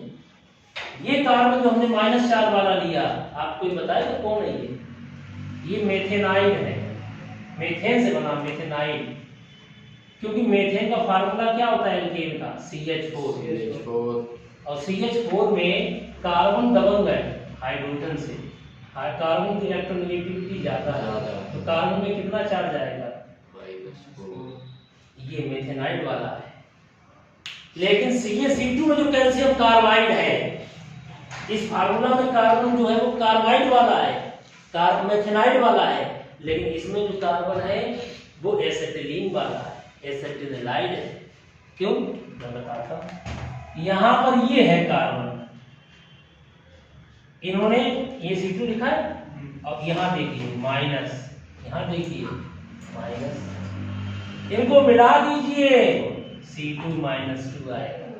तो कैल्शियम की वैलेंसी 2 और C2 पर -2, इसकी वैलेंसी, इस पे चार्ज 2, इसके चार्ज 2, कट जाएंगे बेटा। फार्मूला क्या बनेगा? CaC2। This is A calcium carbide. अब बच्चों से कहो कैल्शियम कार्बाइड का फार्मूला, तो वो क्या करते हैं? सर कैल्शियम की वैलेंसी 2, कार्बन की वैलेंसी, ये कार्बाइड है सर, माइनस वाला है कार्बाइड, 4 वैलेंसी 2 वैलेंसी, सर जी फार्मूला बन गया Ca2C। जबकि कैल्शियम कार्बाइड बनाते ही है। कैल्शियम का कार्बन से रिएक्शन करने पर इस फॉर्म में जल्दी बनता है। अब इसमें कौन सा कार्बन आ गया? मेथेनाइड वाला कार्बन नहीं आया, -4 वाला, इसमें कार्बन आया है एसिटिलीन वाला। एसिटिलीन के दोनों हाइड्रोजन हट चुके हैं, समझ रहे हो? एसिटिलीन के दोनों हाइड्रोजन यहां से हट गए, तो 2 माइनस आ जाएगा, मिला दो C2-2, C2-2। ऑर्गेनिक से ज्यादा तो हम इनऑर्गेनिक में करेक्ट कर रहे हैं, इसलिए कर रहे हैं कि आप थोड़ा सी को अच्छे से पढ़ लें। ठीक है, अभी क्या हो गया तुम्हारा? C2-2। तो कैल्शियम की वैलेंसी 2, C2-2 जहां मिल जाए वो कौन है जल्दी बताओ? इसका नाम क्या है? C2-2 को क्या कहते हैं? कार्बाइड। माइनस है, कार्बाइड है, लेकिन ये कौन सा कार्बाइड है? मेथेनाइड वाला नहीं, मेथेन से बना एसिटिलीन वाला, तो इसे कहेंगे एसिटिनिलाइड। क्या कहेंगे? एसिटिनिलाइड। समझ में आया? इस चीज को समझने की कोशिश करो। एसिटिनिलाइड, सोडियम एसिटिनिलाइड बताया था अभी हमने। तो ये 2 वैलेंसी है ऊपर, इसकी भी 2 वैलेंसी है, ये कट गया तो क्या फार्मूला बन गया? CaC2। बोलो। एक बड़ा इंटरेस्टिंग पॉइंट बताते हैं आपको, समझने की कोशिश करिए। मैं मैक्सिमम कोशिश कर रहा हूँ कनेक्ट करने की, जिससे आप कई कम समय में ज्यादा सीख सकें, कॉन्सेप्ट भी क्लियर हो जाए। आपको पता है कैल्शियम कार्बाइड की जब भी हाइड्रोलिसिस कराते हैं तो हमको कौन सी चीज प्राप्त होती है? अभी बताया थोड़ी देर पहले। अरे जो मार्केट में कार्बाइड आता है वो यही तो है, कार्बाइड एसिटिलीन से बना होता है। यस, अब मैं कहूँ कैल्शियम कार्बाइड की हाइड्रोलिसिस कराइए तो कौन सी गैस बनती है? मेथेन नहीं बनता, ये बनता है ये चीज। और लाइन वाटर वहां पर पड़ा रहता है, सिलेक्ट लाइन, याद आया? तो जहां पर गैस सिलेंडर वाले वो गैस से वेल्डिंग होती है, गैस से, कौन सी गैस? एलपीजी गैस नहीं, गैस वेल्डिंग होती कार्बाइड वाले अलग से होते हैं, व्हाइट कलर का एकदम कंटेनर होता है, उसमें चूना ऐसा लगा रहता है, वो बाद में साफ करते तो वहीं पर लाइन डाल देते हैं, सिलेक्ट लाइन। तो वो ये सिलेक्ट लाइन बनता है, ये गैस बनती है, ये जलाती है, ये इसका टेम्परेचर हाई होता है। तो बताओ कैल्शियम कार्बाइड की हाइड्रोलिसिस करी तो कौन सी गैस प्राप्त हुई है? एसिटिलीन प्राप्त हुई है। बोलो बेटा, बोलिए। अब एसिटिलीन प्राप्त हुई है तो इसका मतलब क्या है? एसिटिलीन प्राप्त हुई, इसका मतलब कैल्शियम कार्बाइड ऐसे लिखेंगे, ऐसे। समझने की कोशिश करना, समझने की कोशिश करना, ये है कैल्शियम +2 और ये माइनस का, इनके बीच में आयनिक बॉन्ड हो गया। बोलो, तो ये अट्रैक्ट होंगे एक दूसरे को, ये हाइड्रोलिसिस होगी। हाइड्रोलिसिस में इधर OH दे देंगे, इधर H दे देंगे, इधर OH दे देंगे, इधर बन गया आपका एसिटिलीन। अगर यहाँ पर कैल्शियम कार्बाइड का फार्मूला ये होता, अगर CaC2 होता, तो इधर देखो, तो इनकी हाइड्रोलिसिस पर कौन सा प्रोडक्ट प्राप्त होता है? अगर हमसे कहा जाए क्वेश्चन बनाओ तो मैं कहूं अगर कैल्शियम कार्बाइड का फार्मूला ये है, कार्बाइड ऑफ कैल्शियम CaC2, तो उसकी हाइड्रोलिसिस पर अगर एसिटिलीन गैस बनती है, तो यदि कैल्शियम कार्बाइड का फार्मूला CaC2 होता तो हाइड्रोलिसिस पे कौन सा प्रोडक्ट बनता? ऊपर नीचे सेम फार्मूला है, तो इसको सही कर दो लो, आप देखो अब सही है, Ca2C। अब बताइए इसके हाइड्रोलिसिस पे कौन सा प्रोडक्ट बनेगा? बताइए, बनेगा नहीं। अब यही तो समझने वाली बात थी, इससे बनेगा मीथेन। अगर उससे हाइड्रोकार्बन बनाया एसिटिलीन, तो इससे कौन बनेगा? क्यों बनेगा मीथेन? क्योंकि हमने यहाँ जो कार्बाइड लिया है वो मीथेन वाला लिया है, इसलिए मेथेनाइड कार्बाइड है यहाँ पर, इसलिए बल्कि इसमें हाइड्रोलिसिस पर हमें मीथेन गैस जरूर प्राप्त होगी। नहीं आया समझ में? तो चीजों को समझने की कोशिश करो। बुक्स तो लोग अपने पास बहुत अच्छी अच्छी बुक्स रख लेते हैं, लेकिन अगर हम कहते हैं बेटा आज जाके कार्बाइड पढ़ना जाके, टाइप्स ऑफ कार्बाइड, तो यहाँ पढ़ोगे, इसके बाद घर पे जाके ये रखी बुक्स, आराम करेंगे, एंजॉय करेंगे। क्योंकि आजकल एक चीज मिली है, ये जिंदगी ना मिलेगी दोबारा, मतलब पढ़ ले, मतलब पढ़ाई नहीं, पढ़ाई के अलावा मतलब ये जो फंडा है ना, ये जिंदगी ना मिलेगी दोबारा, ये अन्य चीजों के लिए है। एंजॉय करो, क्या मतलब है, लाइफ बड़ी शॉर्ट है। अरे ठीक है, कुछ क्रिएटिव काम करो, कुछ बढ़िया काम करो, आप पढ़ोगे ना तो आपको जल्दी टारगेट मिल जाएगा, आप जल्दी लाइफ में सेटल होंगे। बोलिए, नहीं अब आप नहीं पढ़ोगे, धीरे धीरे ऐसे ही फिर लंबा समय तक खींचते रहोगे, तो फिर वही काम करना है अच्छे से करो, फिर वही गाना दोगे अपने बच्चों को, बेटा पढ़ लो, हम तो नहीं पढ़ पाए, वो तो तोड़ दो है, क्यों? आपके फादर आपसे कहते होंगे, अब वही चीज तुम बनाए रखना चाहते हो क्या? नहीं, तो इसलिए पढ़िए, बैठिए। समझ में आ गया? तो बालक समझ में आ गया? यो गुट गुट के मत पढ़ो, यो गुट गुट के मत पढ़ो, बेकार से पढ़ रहे, मजा नहीं आ रहा है। यो गुट गुट के मत पढ़ो, कुछ इस तरह पढ़ो कि जहां से चलो लोग कहें क्या बात है, क्या बात है, क्या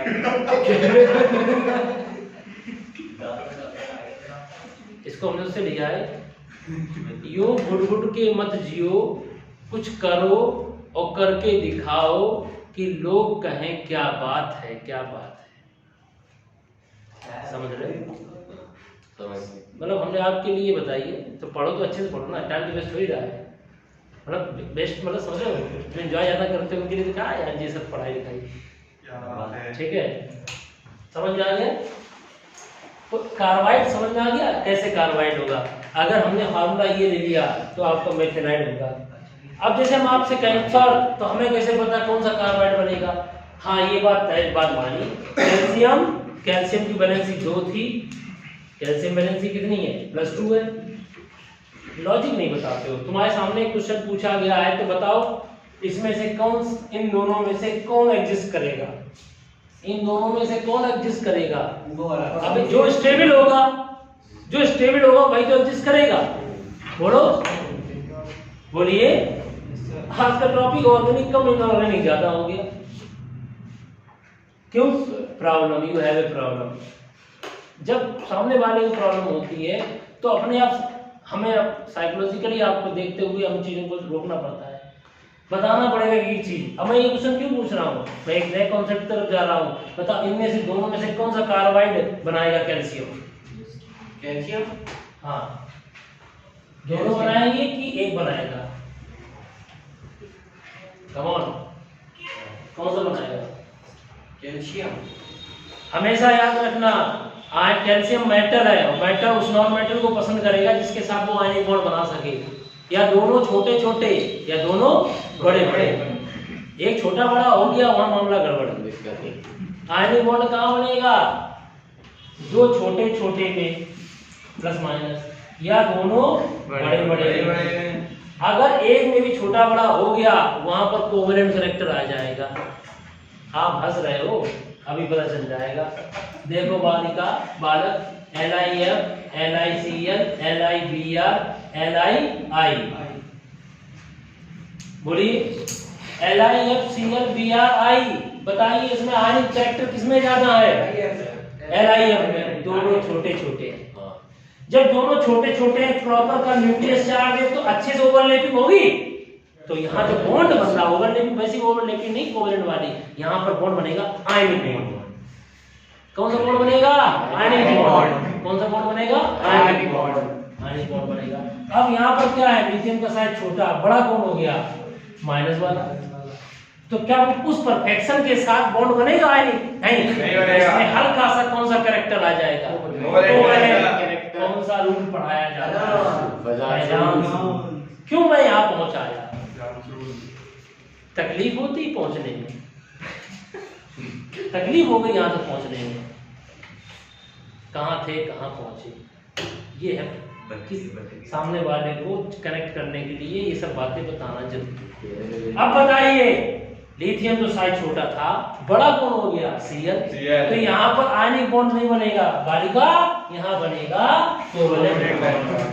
क्यों बनेगा कोवेलेंट? देखिएगा, जब एक छोटा और एक बड़ा होगा तो चोंच निकल आएगी। मतलब चोंच का मतलब समझ रहे हो? Polarizability, polarization, deformation. हाँ, यहाँ पर small size cation have a greater polarizability. मतलब स्मॉल साइज कैटायन, पता क्यों? इसके अंदर पोलराइजेबिलिटी क्यों ज्यादा है? हेलो, पोलराइजेशन पावर इसकी क्यों ज्यादा है? यस, पोलराइजेबिलिटी इसकी होती है, इसकी पोलराइजिंग पावर होती है। छोटा साइज होगा, चार्ज उतने में होगा, चार्ज डेंसिटी ज्यादा होगी, वो बड़े वाले साइज को अपनी ओर आकर्षित कर लेगा। इतना आकर्षित कर लेगा, इसमें इतना चार्ज है कि इसकी चोंच, मतलब समझ लो, ये यहाँ पर डिफॉर्म हो गया, शेयरिंग कैरेक्टर आ गया, चोंच निकलना मतलब ये शेयरिंग कैरेक्टर आ गया। और बालिका, बालक, जहां पर शेयरिंग कैरेक्टर आ जाता है, जहां पर शेयरिंग कैरेक्टर आ जाता है, वहां पर तो कोवेलेंट बॉन्ड स्टार्ट हो जाता है। इसका मतलब इसमें कोवेलेंट बॉन्ड था नहीं प्योर, लेकिन आयनिक बॉन्ड के साथ साथ इसमें क्या हुआ? झुकना पड़ेगा ना। बोलिए, एक बड़ा व्यक्ति है, एक छोटा व्यक्ति है, तो क्या करना पड़ेगा? उसे तो क्या करना पड़ेगा? झुकना पड़ेगा। तो यहाँ पर उसे झुकना पड़ेगा, शेयरिंग आएगी। तो यहाँ पर शेयरिंग कैरेक्टर हो गया है, तो आयनिक कैरेक्टर के साथ में इसमें शेयरिंग वाला कैरेक्टर आ गया। तो इसमें कौन सा कैरेक्टर आ गया? कोवेलेंट। अच्छा ये बताओ, LII, इधर देखो LII। अब बताइए, ये छोटा, ये बड़ा, तो इसमें आयनिक कैरेक्टर ज्यादा होगा कोवेलेंट। Yes, covalent character. तुमने पढ़ा होगा polarizing power proportional to covalent character बराबर पोलराइजिंग पावर बराबर चार्ज अपॉन साइज। याद आया? जिसका साइज छोटा होता है उसकी पोलराइजिंग पावर ज्यादा होती है। लिथियम का साइज छोटा, आई का साइज बड़ा, एक छोटा एक बड़ा, तो वहां पर तो आयनिक बॉन्ड बन ही नहीं पाएगा। वहां कौन सा बॉन्ड बनेगा? आयनिक बॉन्ड बनेगा, लेकिन कैरेक्टर कौन सा बढ़ जाएगा उसमें? कोवेलेंट कैरेक्टर बढ़ जाएगा। कौन सा रूल है? मैंने ये क्यों बताया? हर चीज का एक मकसद होता है लाइफ में। कोई भी घटना घटित होती है, उसका एक मकसद होता है। आप उसको कैसे लेते हो? आप यहाँ हो, हम यहाँ हैं, एक मकसद है। हर लाइफ का एक पर्पस होता है, ठीक है। तो इधर देखो बालक, ये फैजांस रूल की याद क्यों दिलाई? क्योंकि सर तुम्हें फैजांस रूल की याद नहीं आई, हमने याद दिलाई। क्यों याद दिलाई? बस इतनी बात बता दो, हम समझेंगे कि तुम्हें कनेक्टिविटी पावर ज्यादा है। आयनिक पावर ज्यादा है। किसकी? CaCO2 में CaCO2 किसकी आयनिक पावर ज्यादा है? आयनिक बॉन्ड बनेगा। क्या बात है, आउटस्टैंडिंग बात है, वेरी गुड, समझ में आ गया तुम्हें, वेरी गुड बेटा। क्वेश्चन कितना अच्छा है कि हमने ये पूछा था CaC2 और Ca2C, इसमें से कौन सा कार्बाइड बनना सही है, कौन स्टेबल है? इस बच्चे ने कहा ये वाला बनेगा, ये वाला अनस्टेबल है, क्योंकि तो C-4 बहुत बड़ा है। यस, C-4 और कैल्शियम +2, समझ में आ गया, वेरी गुड। तुम्हारा भगवान करे तुम्हारे टॉप 100 से, मतलब 100 से नीचे रैंक आया है, 100 से नीचे, समझ में आ गया, very good, God bless you. नहीं, आप चीजों को कनेक्ट कर रहे हैं, आपने तुरंत कनेक्ट कर लिया। हाँ सर, कार्बन में -4 है, साइज बड़ा है, बोलिए -4, ज्यादा माइनस, इतना बड़ा साइज बड़ा हो गया भाई इसका साइज कैल्शियम +2, मतलब इसकी तुलना में इसका साइज कैसा हो गया? अब नॉन मेटल और मेटल मत देखना, यहाँ पर फीलिंग समझना। तो मेटल्स बड़े साइज होते हैं, एक बार समझना, हर चीज की फीलिंग्स होती है। तो यहाँ पर क्या हो गया? प्लस, ये माइनस, ठीक है। अब यहाँ पर क्या है? CaC2 ये एग्जिस्ट करता है, क्योंकि C2 पे कितना चार्ज है? तो एक कार्बन पे कितना चार्ज होगा? एक कार्बन पर -1 और -4 में कौन बड़ा होगा? इसलिए ये इससे ज्यादा पोलराइज कर जाएगा। नहीं हो रहा तो हम जब जानबूझ की बराबरी साइड दिखाएंगे कि स्टेबल है, समझ में आ गया? ये ज्यादा स्टेबल है। ये प्रयोगों द्वारा देखा गया है, एक्सपेरिमेंट द्वारा, कि CaC2 एग्जिस्ट करता है और CA2C डज नॉट एग्जिस्ट, समझ में आया? ये अनस्टेबल है। ये क्वेश्चन आ जाए, बताओ कैल्शियम कार्बाइड CaC2 के फॉर्म में रहता है, क्यों रहता है? तो उसका रीजन दे दिया मैंने तुम्हें, बोलो। बराबर साइज, तो बराबर मतलब साइज दोनों का बराबर है, दोनों बराबर साइज के, इसलिए इसमें आयनिक बॉन्ड अच्छा बनेगा, इसलिए ये स्टेबल है। नहीं आया समझ में? तो भाई प्लीज असाइनमेंट के रूप में कार्बाइड याद रखना, ऐसे ही कार्बाइड पढ़ना है। ऐसे एक और कार्बाइड होता है, प्रोपेनाइट कार्बाइड होता है, जानते हो आप प्रोपेनाइट? नहीं जानते हो? प्रोपेन सुना है? पढ़ लेंगे वाली बात नहीं है, पढ़ो, पढ़ लेंगे नहीं, पढ़ेंगे, अवश्य पढ़ेंगे, मस्त होना चाहिए, पढ़ो। देखो मजे लो केमिस्ट्री में। हाँ जी बेटा, इधर देखो बालिका, ये क्या चीज है आपने पढ़ा? CH3C,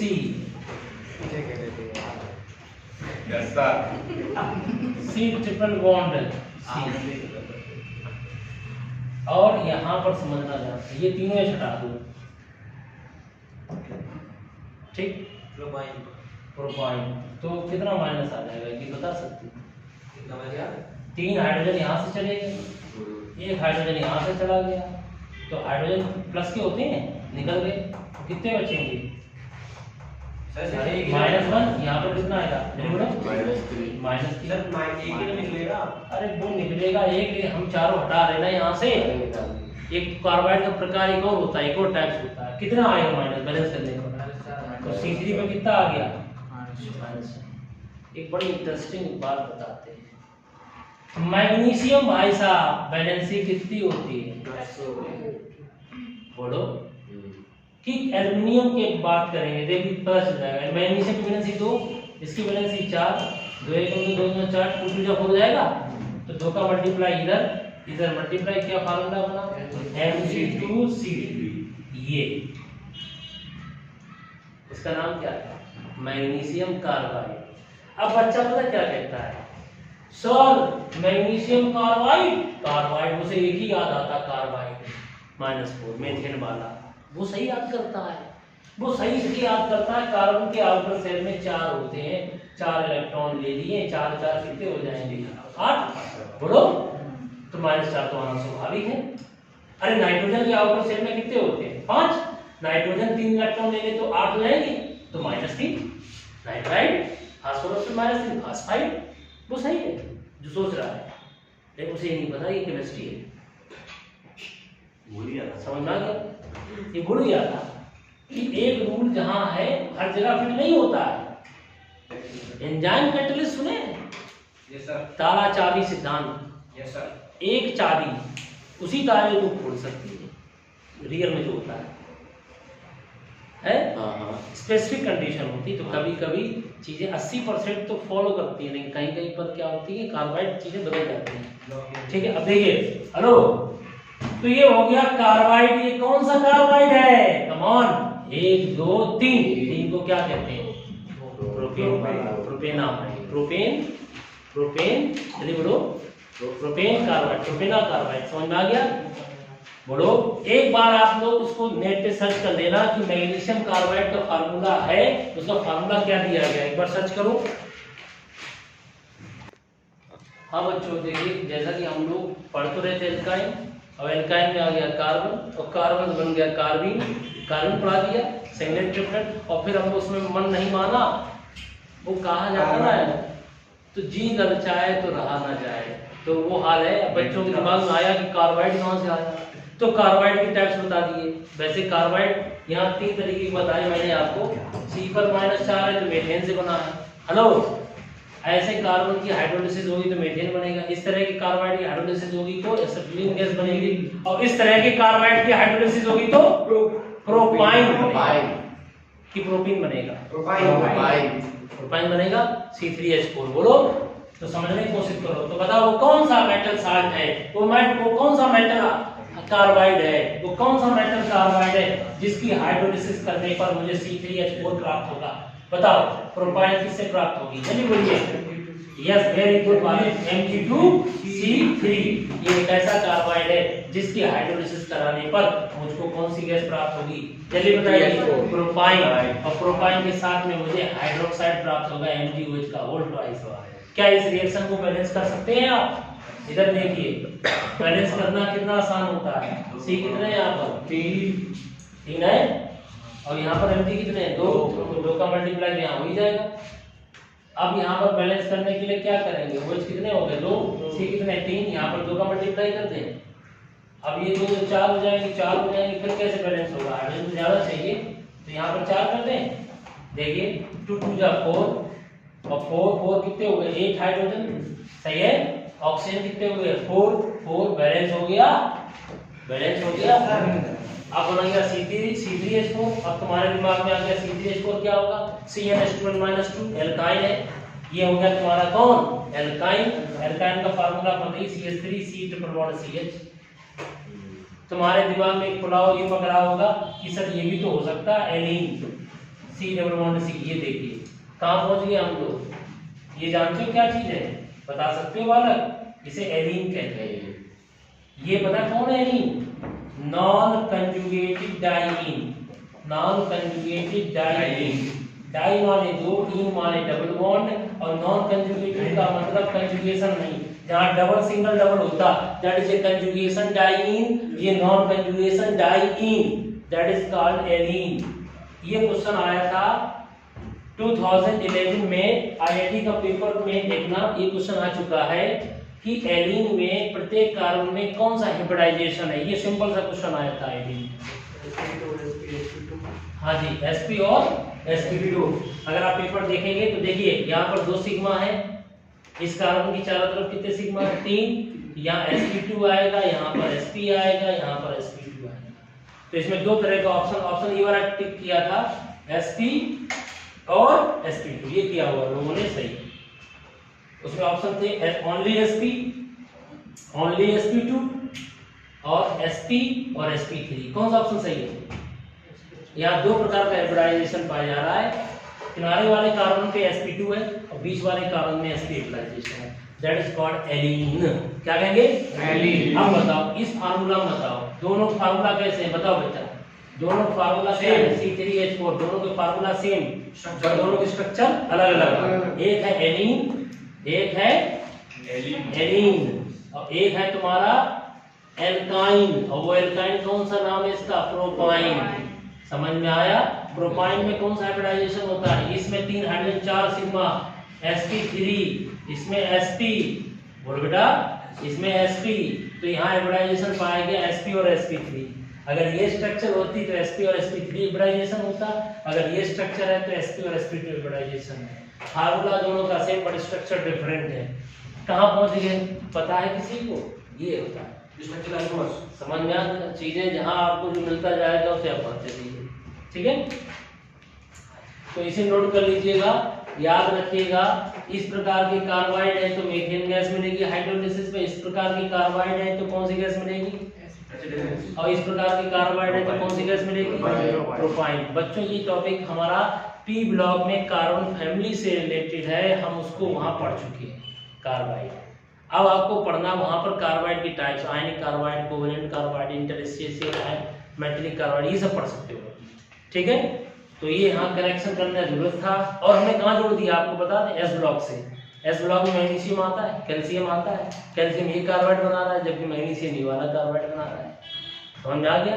तो ये सब चीजें कहीं ना कहीं एक दूसरे से जुड़ी हुई हैं, इसको पढ़ना जरूरी है। अब आपसे एक चीज पूछते हैं, बताओ एल्यूमिनियम कार्बाइड का फार्मूला बताइए। एल्यूमिनियम का कौन सा कार्बाइड यहाँ रखा जाएगा? जल्दी बताओ। अब यही तो प्रॉब्लम है। अब ये चीजें केमिस्ट्री में कहीं फिट होती हैं, कहीं फिट नहीं होती हैं। अब यहाँ पर एक चीज बताइए, एल्यूमिनियम कार्बाइड में जहाँ तक मुझे याद आ रहा है एल्यूमिनियम पे 3 चार्ज होता है और कार्बन पे -4। मेरी बात समझना। तो यहाँ पर वैसे भी इसका साइज छोटा है, चार्ज ज्यादा है, तो इसमें वैसे भी कोवेलेंट कैरेक्टर होगा, आयनिक कंपाउंड कम होगा। तो इसका फार्मूला इसमें कार्बन के वाला रखेंगे, कौन सा? -4 वाला। यहाँ पर 3 बोलो। तो अब यहाँ फार्मूला क्या, तुम ये कहोगे सर आयनिक बॉन्ड बनाना है, तो आयनिक बॉन्ड एल्यूमिनियम वाले कभी बना पाते हैं। आपने अगर पढ़ा हो AlF3 को छोड़कर AlCl3 का बॉन्ड हम ऐसे ही शो करते हैं कोवेलेंट बॉन्ड से, शेयरिंग से। समझ में आ गया? एल्यूमिनियम का साइज छोटा और चार्ज ज्यादा होने की वजह से एल्यूमिनियम जनरली बना नहीं पाता आयनिक कंपाउंड। समझ रहे हो? क्लोरीन के साथ भले बना दे, तो इसलिए कार्बन का कोई भी कार्बाइड इसके साथ परफेक्शन में आयनिक बॉन्ड नहीं बना पा रहा था, इसलिए कौन सा ले दिया गया? कार्बन -4। तो क्या बनाएगा? Al4C3। एक बार आप चेक कर दीजिए, Al4C3 ये किसका फार्मूला है? एल्यूमिनियम कार्बाइड का। एल्यूमिनियम कार्बाइड का ये फार्मूला निकल के आया। अब बताओ इसमें हाइड्रोलिसिस करेंगे तो क्या बनेगा?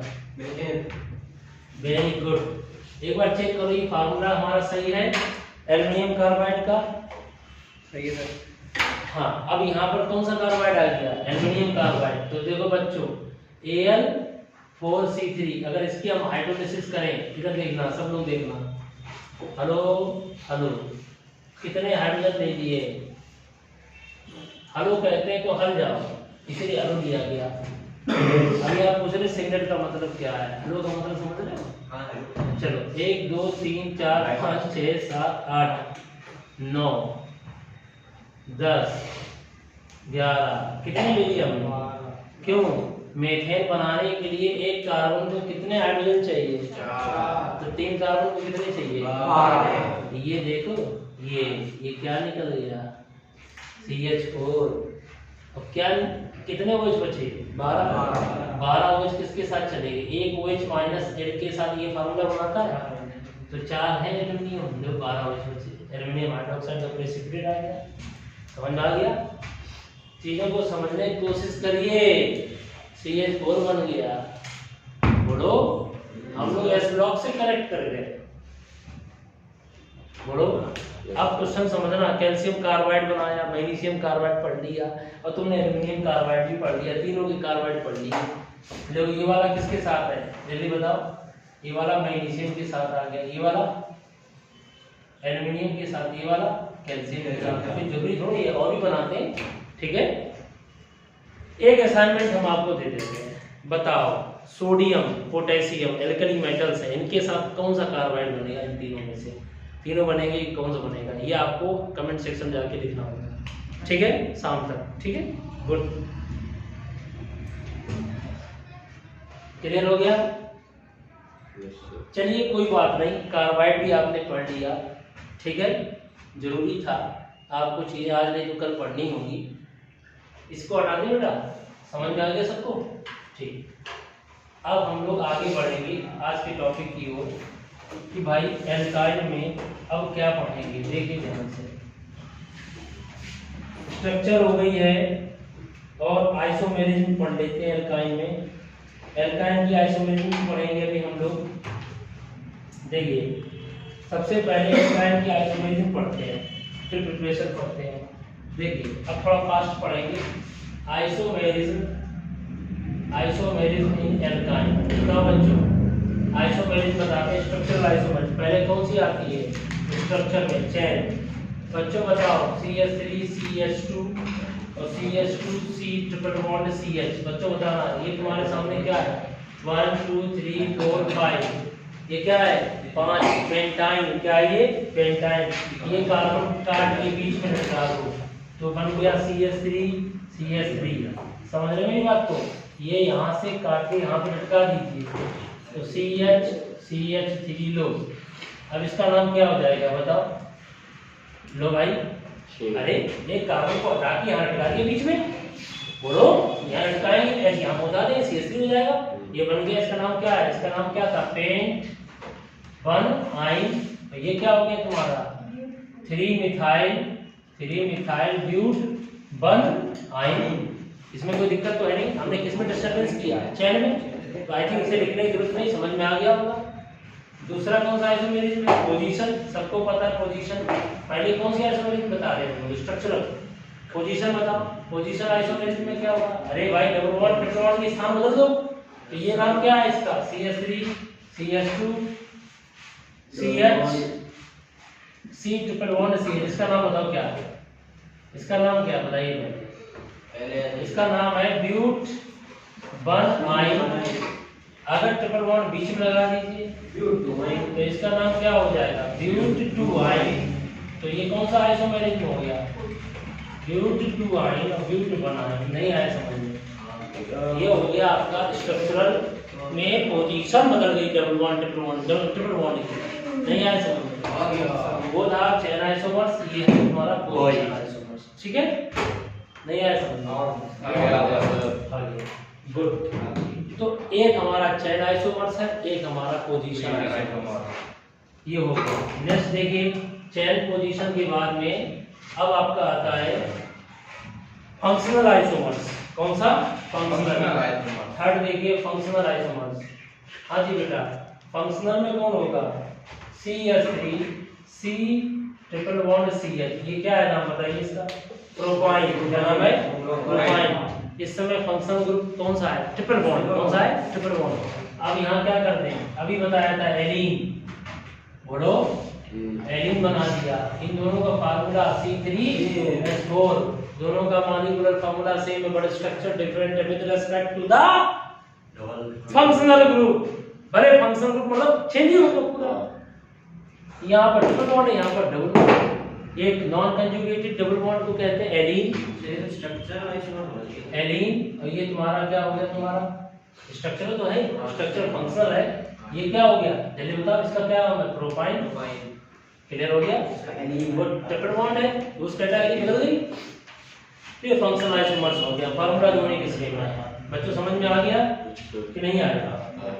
आ गया।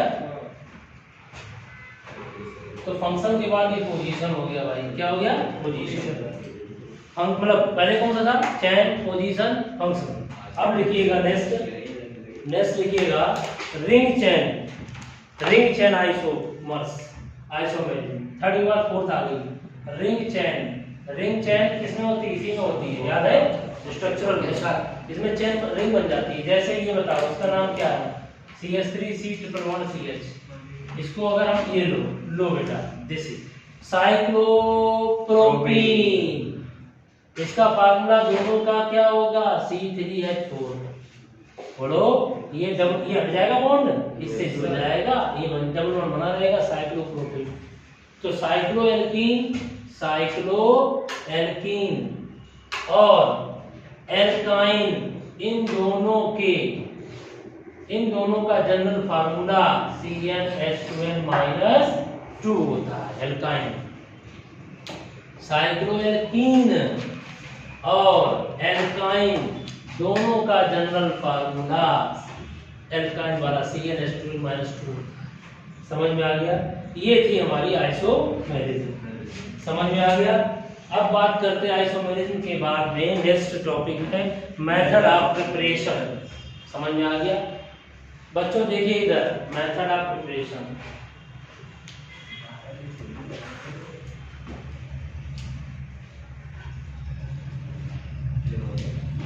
मेथड ऑफ प्रिपरेशन की बात करते हैं तो preparation of alkyne, preparation of alkyne, हाँ जी, प्रिपरेशन ऑफ एल्काइन की बात करें तो नंबर 1 मेथड लिखिए आप लोग। नंबर 1 लिखिए मेथड बाय डिहाइड्रोहेलोजिनेशन ऑफ बिस्नल डाइहैलाइड। बिस्नल डाइहैलाइड का मतलब जानते हो? बिस्नल, अब बिस्नल जेमिनल जानते हो? अब ये भी बताओ। तो डाइहैलाइड दो तरीके के होते हैं, डाइहैलाइड दो तरीके के होते हैं। अगर अलग अलग कार्बन पे हैलोजन लगा है तो उसे बिक बोलेंगे, बिस्नल डाइहैलाइड। क्या बोलेंगे? बिस्नल डाइहैलाइड। और एक ही कार्बन पर दो हैलोजन लगे हैं तो उसे बोलेंगे जेमिनल डाइहैलाइड। कार्बन की वैलेंसी कितनी होती है? 4। और एक ही कार्बन में दो हाइड्रोजन लगे हो, अब जैसे यहाँ कोई और लगा है, कार्बन की वैलेंसी 4 है, बोलो बेटा।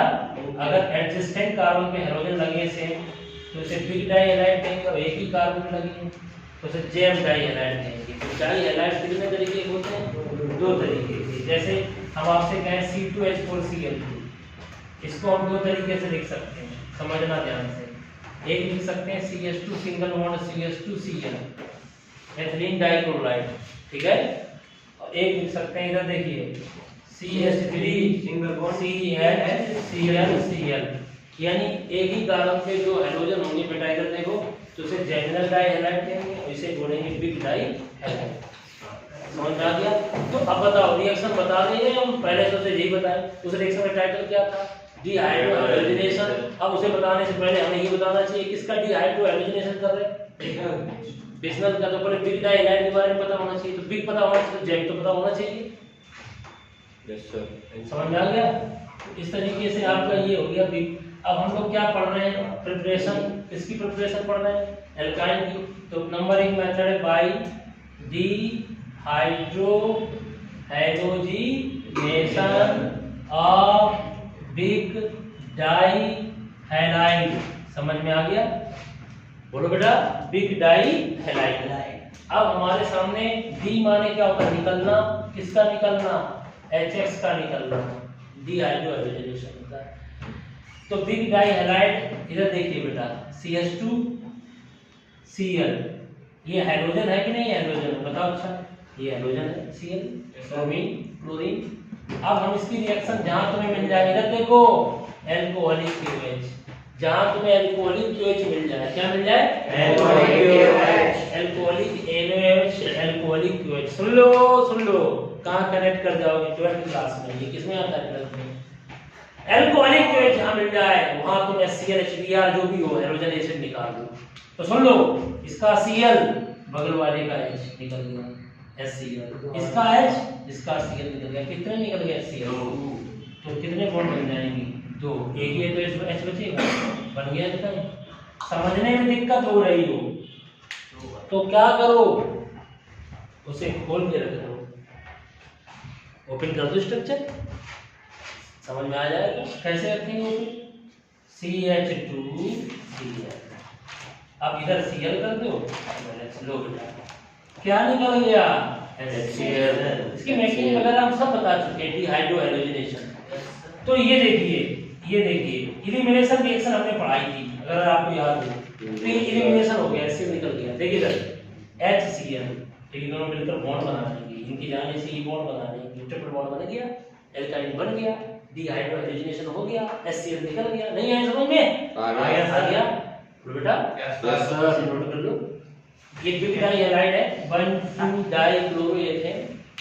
नहीं आया समझ में? आ गया? चेक कर लीजिए।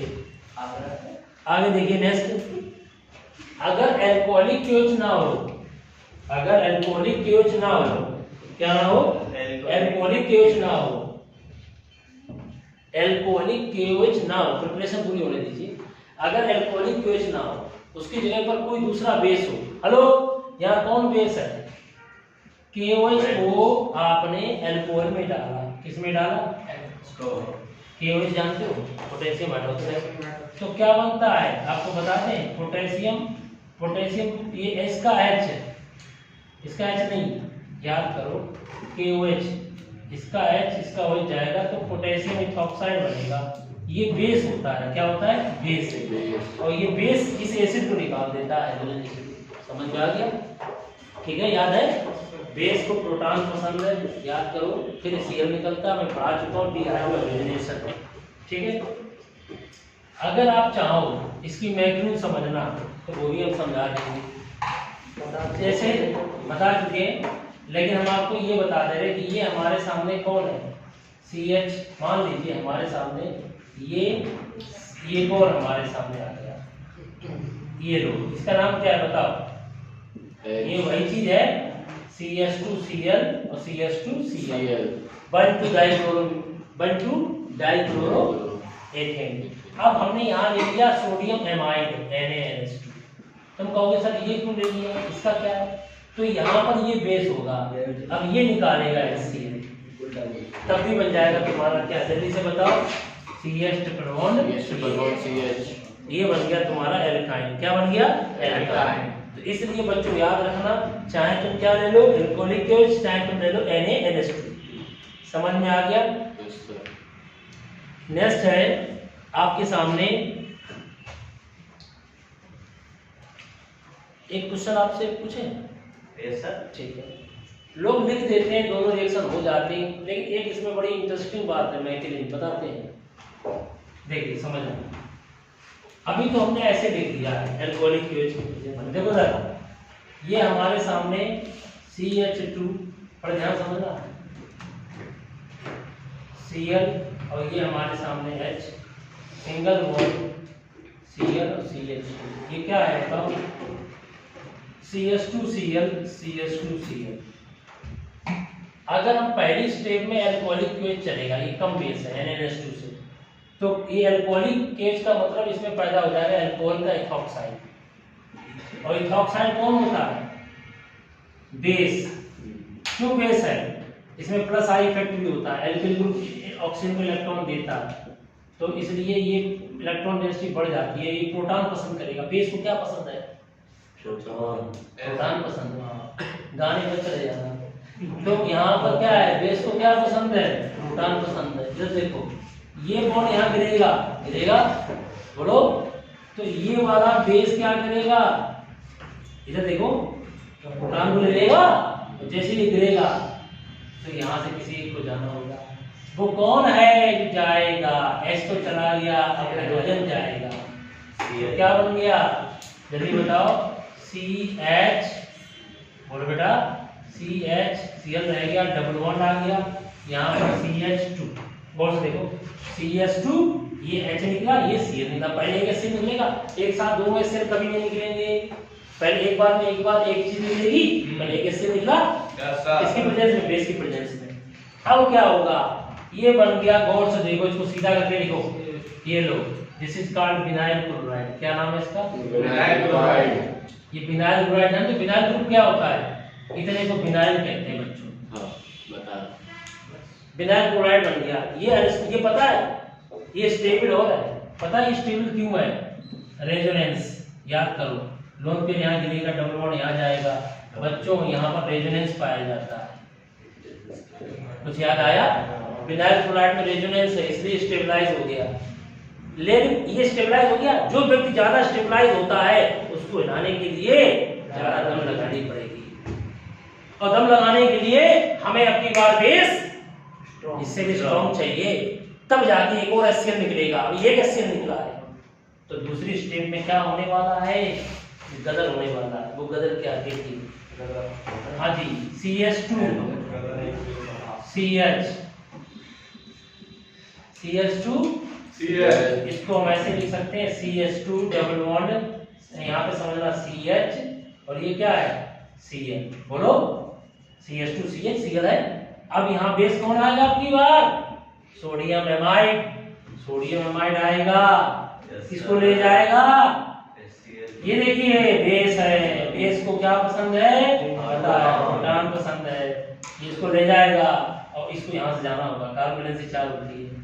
लीजिए, अमोनिया गैस निकल गई, NH2 ने इसने लिया, और ये बन गया CH triple bond CH SN3। अरे भाई NH2 ने H को पकड़ लिया तो अमोनिया गैस ही तो निकलेगी। अरे Cl निकला, वो निकलने तो Cl का मतलब होता है हमने उसको रिप्लेस कर दिया, वो KCl बन गया होगा, NaCl बन गया होगा, Na भी तो है यहाँ पर। निकल दो चीज नहीं तो इसे बोलेंगे dehydro halogenation. Yes sir. Super important reaction, alcoholic base लेते काम चला देते, NH2 लेते काम चला देते, एक साथ दोनों निकाल देते, चलता है। लेकिन जब पूछा जाए कि भाई पहले स्टेप में आपने एल्कोहलिक बेस लिया, दूसरी स्टेप में आपने NH2 लिया, ऐसा क्यों? सर पहले स्टेप में जब पहली बार HCl निकलता है ना तो जो प्रोडक्ट बनता है बीच में वो विनाइल क्लोराइड है, और विनाइल क्लोराइड सर रेजोनेंस की वजह से स्टेबलाइज हो गया है। अब स्टेबल फॉर्म वाले विनाइल क्लोराइड से HCl निकालना आसान नहीं है, तो मुझे सेना बुलानी पड़ी। समझ में आ गया? उसने क्या किया, NH2 माइनस स्ट्रॉन्ग बेस है, उसने कहा तुम कितने भी स्टेबल हो, हम देखो अभी निकालते हैं HCl। समझ में आ गया? उसने प्रोग्राम निकाला तो Cl अपने आप भागेगा। HCl निकल गया, ठीक है। समझ में आ गया नहीं आया? आ गया। Dehydro halogenation. अभी आपने डिहाइड्रो हैलोजिनेशन किया, किसका किया? बिग डाई हैलाइड का। किसका किया? Vic di. अब अगर जैम डाई हैलाइड होता तो क्या बनता? अगर जैम डाई हैलाइड होता तो क्या बनता? बताओ बेटा। अगर जैम डाई हैलाइड होता तो क्या होता? है बेटा? और फिनाइल हैलाइड के बाद फिर किसे देते? फिर NH2 लेते। समझ में आ गया? चलिए, by dehydrohalogenation of vic की जगह पर क्या आ गया? बिग की जगह क्या आ गया? बिग की जगह जैम आ गया। Gem die halide. एक ही कार्बन पे दोनों हैलोजन हो तो उसे क्या कहते हैं? Gem di. कर लोगे? इसको कर लोगे? Yes sir. कम बच्चे बोल रहे हैं, इसको कर लोगे? इसको ऐसे कर लोगे, इधर देखो CH3CH लो Cl एक ही पे है, बोलो। अब देखो इसमें क्या ले लिया? Alcoholic KOH। बच्चों सुन लो, बिना का इसका एक H और इसका Cl ऐड कर दो, कर देगा? तो क्या निकल गया? Dehydro halogenation. क्या बचा? CH2, इनके बीच में डबल बॉन्ड CH तो क्या बन गया? Vinyl chloride. सेम वैसी बन गई। विनाइल क्लोराइड को इसमें से HCl कैसे निकालोगे? NH2 में तुरंत याद किया हमने स्ट्रॉन्ग बेस को, इसका H इसका Cl निकलेगा, निकल गया। क्या बना? CH triple bond CH। This is called ethyne. समझ में आ गया? इसे क्या बोलेंगे? एथाइन। लो भाई, आपने एथाइन दोनों तरीके से बना लिया, vic di halide, geminal di halide. नहीं आया समझ में? और पता बेटा इसका नाम क्या है? Ethylene chloride. एथिलीन बोलते इतने को, कितने को एथिलीन बोलते हैं? CH3CH ऐसे एथिलीन बोलते हैं। और फिर विनाइल किसे कहते हैं? CH ऐसे, इसे विनाइल कहते हैं। चीजों को पता होना चाहिए। एरिल किसे कहते हैं? CH2 double bond single bond CH2, इसे एरिल कहते हैं, इसे एरिल कहते हैं, इसे विनाइल कहते हैं। और यहाँ पर दो लगे हों किसी से कोई चीज, या डबल बॉन्ड हो या दो किसी लगने वाला हो, इसे एथिलीन बोलेंगे, एथिलीन। समझ में आ गया? चीजों के बारे में पता होना चाहिए ऑर्गेनिक में। ये हो गया प्रिपरेशन। नेक्स्ट मेथड देखिए, जैम डाई हैलाइड के बाद में by dehydrohalogenation of gem बिस्लर वाला तो हो गया केस। हीटिंग करिए क्लोरोफॉर्म की Ag पाउडर के साथ, जल्दी से करिए, थोड़ा फास्ट करिए क्योंकि प्रिपरेशन काफ़ी है। लेकिन हम आपको प्रिपरेशन 2 4 5 और बची हुई में बता देते हैं, ठीक है? आप काफ़ी समय हो गया, लंबा वीडियो हो गया, ठीक है बच्चों? प्यारे बच्चों, आप लोग थोड़ा सा कमेंट्स नहीं बढ़ा दीजिएगा, ठीक है? आप लोग है कमेंट्स कर दिया करें। आप जब पढ़ लेते हो तो कैसा लगा है, थोड़ा नहीं, हमें भी अच्छी फीलिंग्स आ जाती है, और आपकी कमेंट से हम और मोटिवेट हो जाते हैं, फिर और इच्छा होती है कि हम और कार्य करें, ठीक है? क्यों बेटा? Yes sir. सर ठीक है, जैसे हम आपको मोटिवेट करते हैं, आप हमें मोटिवेट किया करो बेटा। हाँ please, only 2-3 reactions remaining, no break please. By heating haloform with aging, by heating, देखिए बेटा जल्दी से, बाय हीटिंग हैलोफॉर्म। हैलोफॉर्म जानते हो? CHX3 with silver. हम गर्म करेंगे किसको गर्म करेंगे? क्लोरोफॉर्म, ब्रोमोफॉर्म, हैलोफॉर्म, आइडोफॉर्म, ये हैलोजन है।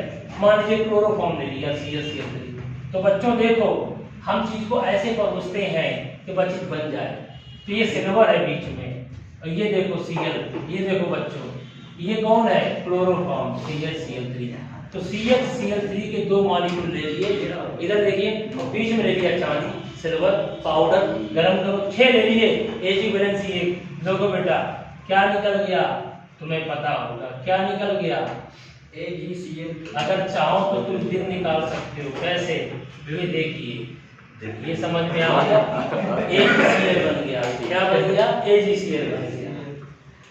AgCl बन गया तो तुमने रिएक्शन देखी होगी, बोलो। और ये देखो प्रोडक्ट क्या बना? CH ट्रिपल बॉन्ड CH और 6 AgCl निकल गया। समझ में आया? बोलो, यस सर। बोलिए। Yes sir. तो भाई इस तरीके से क्लोरोफॉर्म के दो मॉलिक्यूल लीजिए, कुछ लोग ऐसे लिख देते हैं 6 Ag लीजिए सर, 6 AgCl plus C2H2 बन गया। समझ में आ गया? चाहे ऐसे लिख दीजिए, समझ में आ गया? नेक्स्ट रिएक्शन है बाइकोल्बे इलेक्ट्रोलिसिस मेथड। ये हटा दे बेटा, आप देख लेना उसके बाद में, ठीक है? बहुत सिंपल रिएक्शन है। क्लोरोफॉर्म 2 लीजिए और सिल्वर के 6 ले लीजिए, गरम करिए, बन जाएगा। हीटिंग करेंगे। हाँ बेटा इधर देखिए, बाइकोल्बे इलेक्ट्रोलाइसिस थर्ड, इधर देखिए बाइकोल्बे इलेक्ट्रोलाइसिस। हेलो, तो हल जाओ। कोल्बे इलेक्ट्रोलाइसिस होती है। कोल्बे मेथड पता है? एल्कीन एल्काइन तीनों के लिए होता है। अब इधर देखना बच्चों, समझिए, इसका नाम जानते हैं? एक होता है मैलिक एसिड, एक होता है मैलिक एसिड। तो हमने मैलिक एसिड ले लिया। बच्चों देखो उधर C डबल बॉन्ड CH, इधर देखिए, ये हमने ले लिया मैलिक एसिड। मैलिक एसिड ये क्या है? Malic acid, MALEIC, malic acid. इस मैलिक एसिड को ले लिया। एक होती फ्यूमेरिक एसिड, हमने मैलिक एसिड लिया, सोडियम और potassium salt of malic acid ले लिया। आप फ्यूमेरिक लेना चाहो फ्यूमेरिक ले सकते हो। फ्यूमेरिक क्या होता है? देखो आपने पढ़ा होगा सिस ट्रांस, मैंने जीओसी पढ़ाया था। Yes sir. तो अगर COOH, देखो ये दो ग्रुप सेम डिफरेंट जगह पे हो गए, ट्रांस हो गया, ये सिस हो गया। तो इसका नाम मैलिक एसिड है, इसका नाम क्या है जल्दी बताओ? Fumaric acid. तो आप इन दोनों में से कोई एक ले सकते हो, ठीक है? अब हम इसका साल्ट देंगे। हेलो, ये कितने H+ आयन देता है? ये 2 देगा। ये 2 H हटा दो बच्चा। यहाँ क्या लगाते हैं? बेस से रिएक्शन करा के साल्ट बन गया, डाई सोडियम साल्ट बन गया। मैलिक एसिड का चाहिए ले लो, चाहिए ले लो। फिर मैलिक एसिड का साल्ट ले लो, मैलिक एसिड का साल्ट ले लो। अब सुनो, इसको इलेक्ट्रोलाइसिस जानते हो? इसको पानी में डालना, इक्वल सॉल्यूशन। पानी डालोगे इक्वल सॉल्यूशन, तो पता क्या बनेगा? इलेक्ट्रिक करंट देना। क्या देना जल्दी बताओ? इलेक्ट्रिक करंट देना। तो सुन लीजिए, इधर देखिए, ये क्या निकल गया? CO2 निकल गई। बोलो, दो प्रोडक्ट प्राप्त होते हैं, एक एनोड पर, एक कैथोड पर। सुन लीजिए, पहली बार पानी पड़ा हुआ है, करंट डाला, पानी H+ आयन OH- आयन में टूट गया। बड़े समझना, इसमें पानी भी तो है, पानी भी टूट गया तुम्हारा H+ OH-। तो एनोड पर ऑक्सीडेशन होता है। क्या होता है? ऑक्सीडेशन। तो पानी और प्लस ये दो चीजें हैं। साल्ट पानी में क्या हो जाता है? आयनाइज। तो हमें एनोड पे ये चीज प्राप्त होगी, इतनी चीज। बोलो बेटा, कुछ याद आया? साल्ट आयनाइज हो गया। अब एनोड पर ऑक्सीडेशन होता है। क्या होता है? ये माइनस निकल जाएंगे तो 2 इलेक्ट्रॉन निकल गए, और CO2 गैस निकल गई, 2 CO2 गैस निकल गई। ये बॉन्ड B से टूट जाएगा, यहाँ बीच में ट्रिपल बॉन्ड आ जाएगा। कौन सी गैस बन गई? गौर से देखिए, C2H2। इसे क्या कहते हैं? एसिटिलीन गैस बन गई। लो भाई, एनोड पर ऑक्सीडेशन होने से इलेक्ट्रॉन रिलीज कर दिए। इलेक्ट्रॉन रिलीज करने से रेडिकल प्राप्त होगा, वो यहाँ से टूटेगा, रेडिकल मिलकर CO2 बना देंगे। ये स्ट्रक्चर थी C-, समझ में आ गया? तो कुल मिला के एनोड पर ऑक्सीडेशन हो गया। ऑक्सीडेशन के बाद अब कैथोड पर क्या होगा? कैथोड पर क्या बनेगा?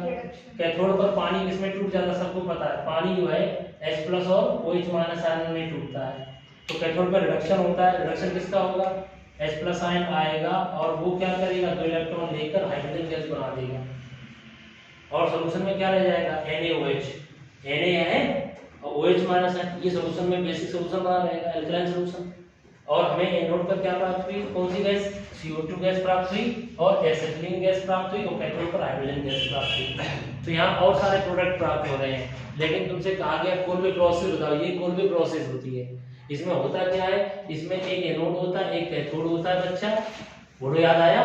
इसे इलेक्ट्रोलाइटिक सेल कहते हैं। इस सेल में हम क्या डाल दिया, हमने ले लिया डाइसोडियम साल्ट ऑफ मैलिक या फ्यूमेरिक एसिड का ले लिया, पानी पड़ा हुआ इक्वल सॉल्यूशन ले लिया, पानी पड़ा है, हाई वोल्टेज करंट डाला, पानी भी आयनाइज हुआ, मैलिक एसिड का साल्ट भी आयनाइज हुआ, एनोड पर ऑक्सीडेशन हुआ, कैथोड पर रिडक्शन हुआ और एनोड पर हमको प्राप्त हो गई एसिटिलीन गैस।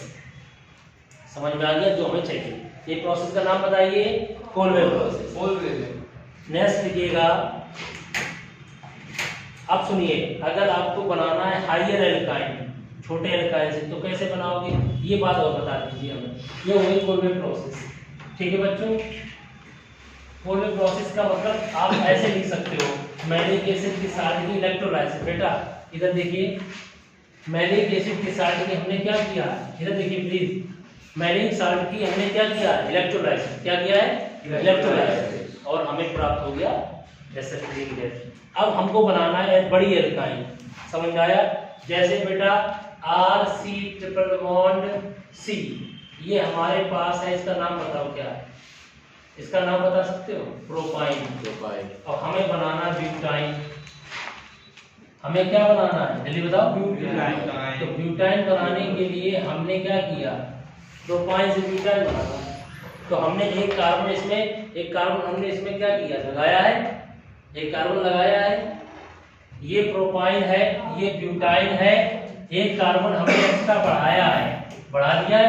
जब एक कार्बन हमने एक्स्ट्रा बढ़ा दिया है तो क्या करेंगे, क्या करेंगे, उसकी रिएक्शन कराएंगे किसी के साथ, सोडियम के साथ एसिटिलाइड बनाएंगे, फिर उसके बाद एल्किल हैलाइड से रिएक्शन कराएंगे। ना देखिए बच्चों, ये हमारे सामने CH3C triple bond CH terminal hydrogen है, इसको हटाने के लिए सोडियम चाहिए और हमको यहाँ पर क्या चाहिए, लिक्विड अमोनिया चाहिए। याद आया, yes sir. Sodium liquid ammonia में घुलेगा, पानी होती है तो पानी से रिएक्शन कर देगा। जब भी सोडियम ले रहे हो, सोडियम इसको डिस्प्लेस कर देगा और क्या बनेगा, C ट्रिपल बॉन्ड C, यहाँ माइनस, यहाँ पर Na प्लस, एसिटिलाइड बन गया एसिटिलाइड। और कौन सी गैस निकल गई, हाइड्रोजन गैस। अब इसकी रिएक्शन मैंने पहले ही बताया था, CH3Cl से कराओ, अगर तुम C2H5 से कराते तो पेंटाइन बनता। अब यहाँ पर बन गया तुम्हारा CH3C triple bond C CH3, ये बन गया तुम्हारा 1 2 3 4 ब्यूटाइन। क्या बन गया, ब्यूटाइन। इसका मतलब समझे, आपने प्रोपाइन से ब्यूटाइन बना दिया, एक्सटेंडेड मैनर में चले गए आप, ब्यूटाइन 2। ठीक है, समझ में आ गया। हाँ, नेक्स्ट है आपके सामने, वेरी इंपॉर्टेंट कन्वर्जन है।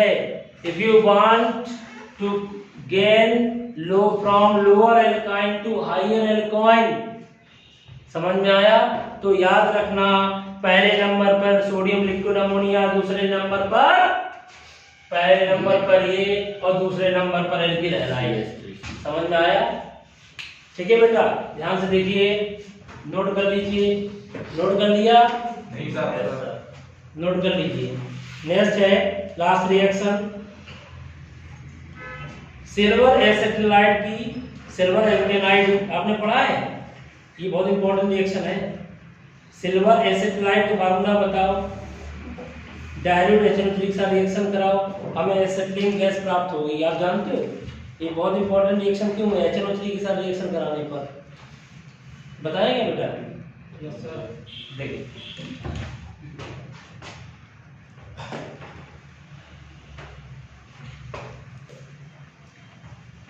चलिए क्वेश्चन ये है कि आप सिल्वर का ले लिए एसिटिलाइड, ठीक है, जैसे हमने ले लिया C ट्रिपल बॉन्ड CAG, बच्चों Ag पर प्लस, इस पर इसका नाम बताओ क्या है, सिल्वर एसिटिलाइड, सही है। अब इसकी रिएक्शन कराएंगे HNO3 डाइल्यूट। डाइल्यूट क्यों लिया है, डाइल्यूट H प्लस आयन ज्यादा देगा, और देखो ना H प्लस आयन देगा, Ag प्लस आ जाएगा, बोलो, और सिल्वर नाइट्रेट बन जाएगा। क्या बन जाएगा, सिल्वर नाइट्रेट बन जाएंगे, 2 AgNO3 और बन जाएगा CH triple bond CH acetylene बन गई। समझ में आ गया। कभी कभी एसेटेनाइड से एसेटिलीन बनाना हो एथाइन तो ऐसे बनाते हैं। तो पूछे एथाइन किससे बनाएंगे? कभी कभी हम किससे बनाते हैं एथाइन? सिल्वर एसेटेनाइड से। किससे बनाएंगे? सिल्वर एसेटेनाइड से।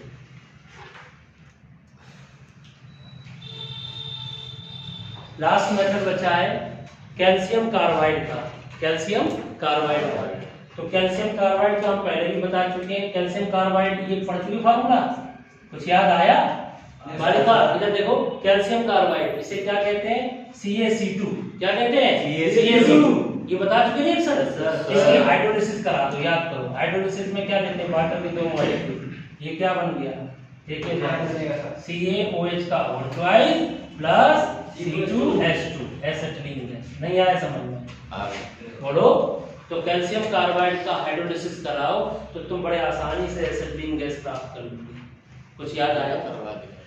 तो बेटा ये प्रिपरेशन होगी। क्या होगी ये? प्रिपरेशन। बच्चों अगले वीडियो में मिलेंगे हम लोग फिजिकल प्रॉपर्टी के साथ और केमिकल प्रॉपर्टी के साथ। Thank you very much.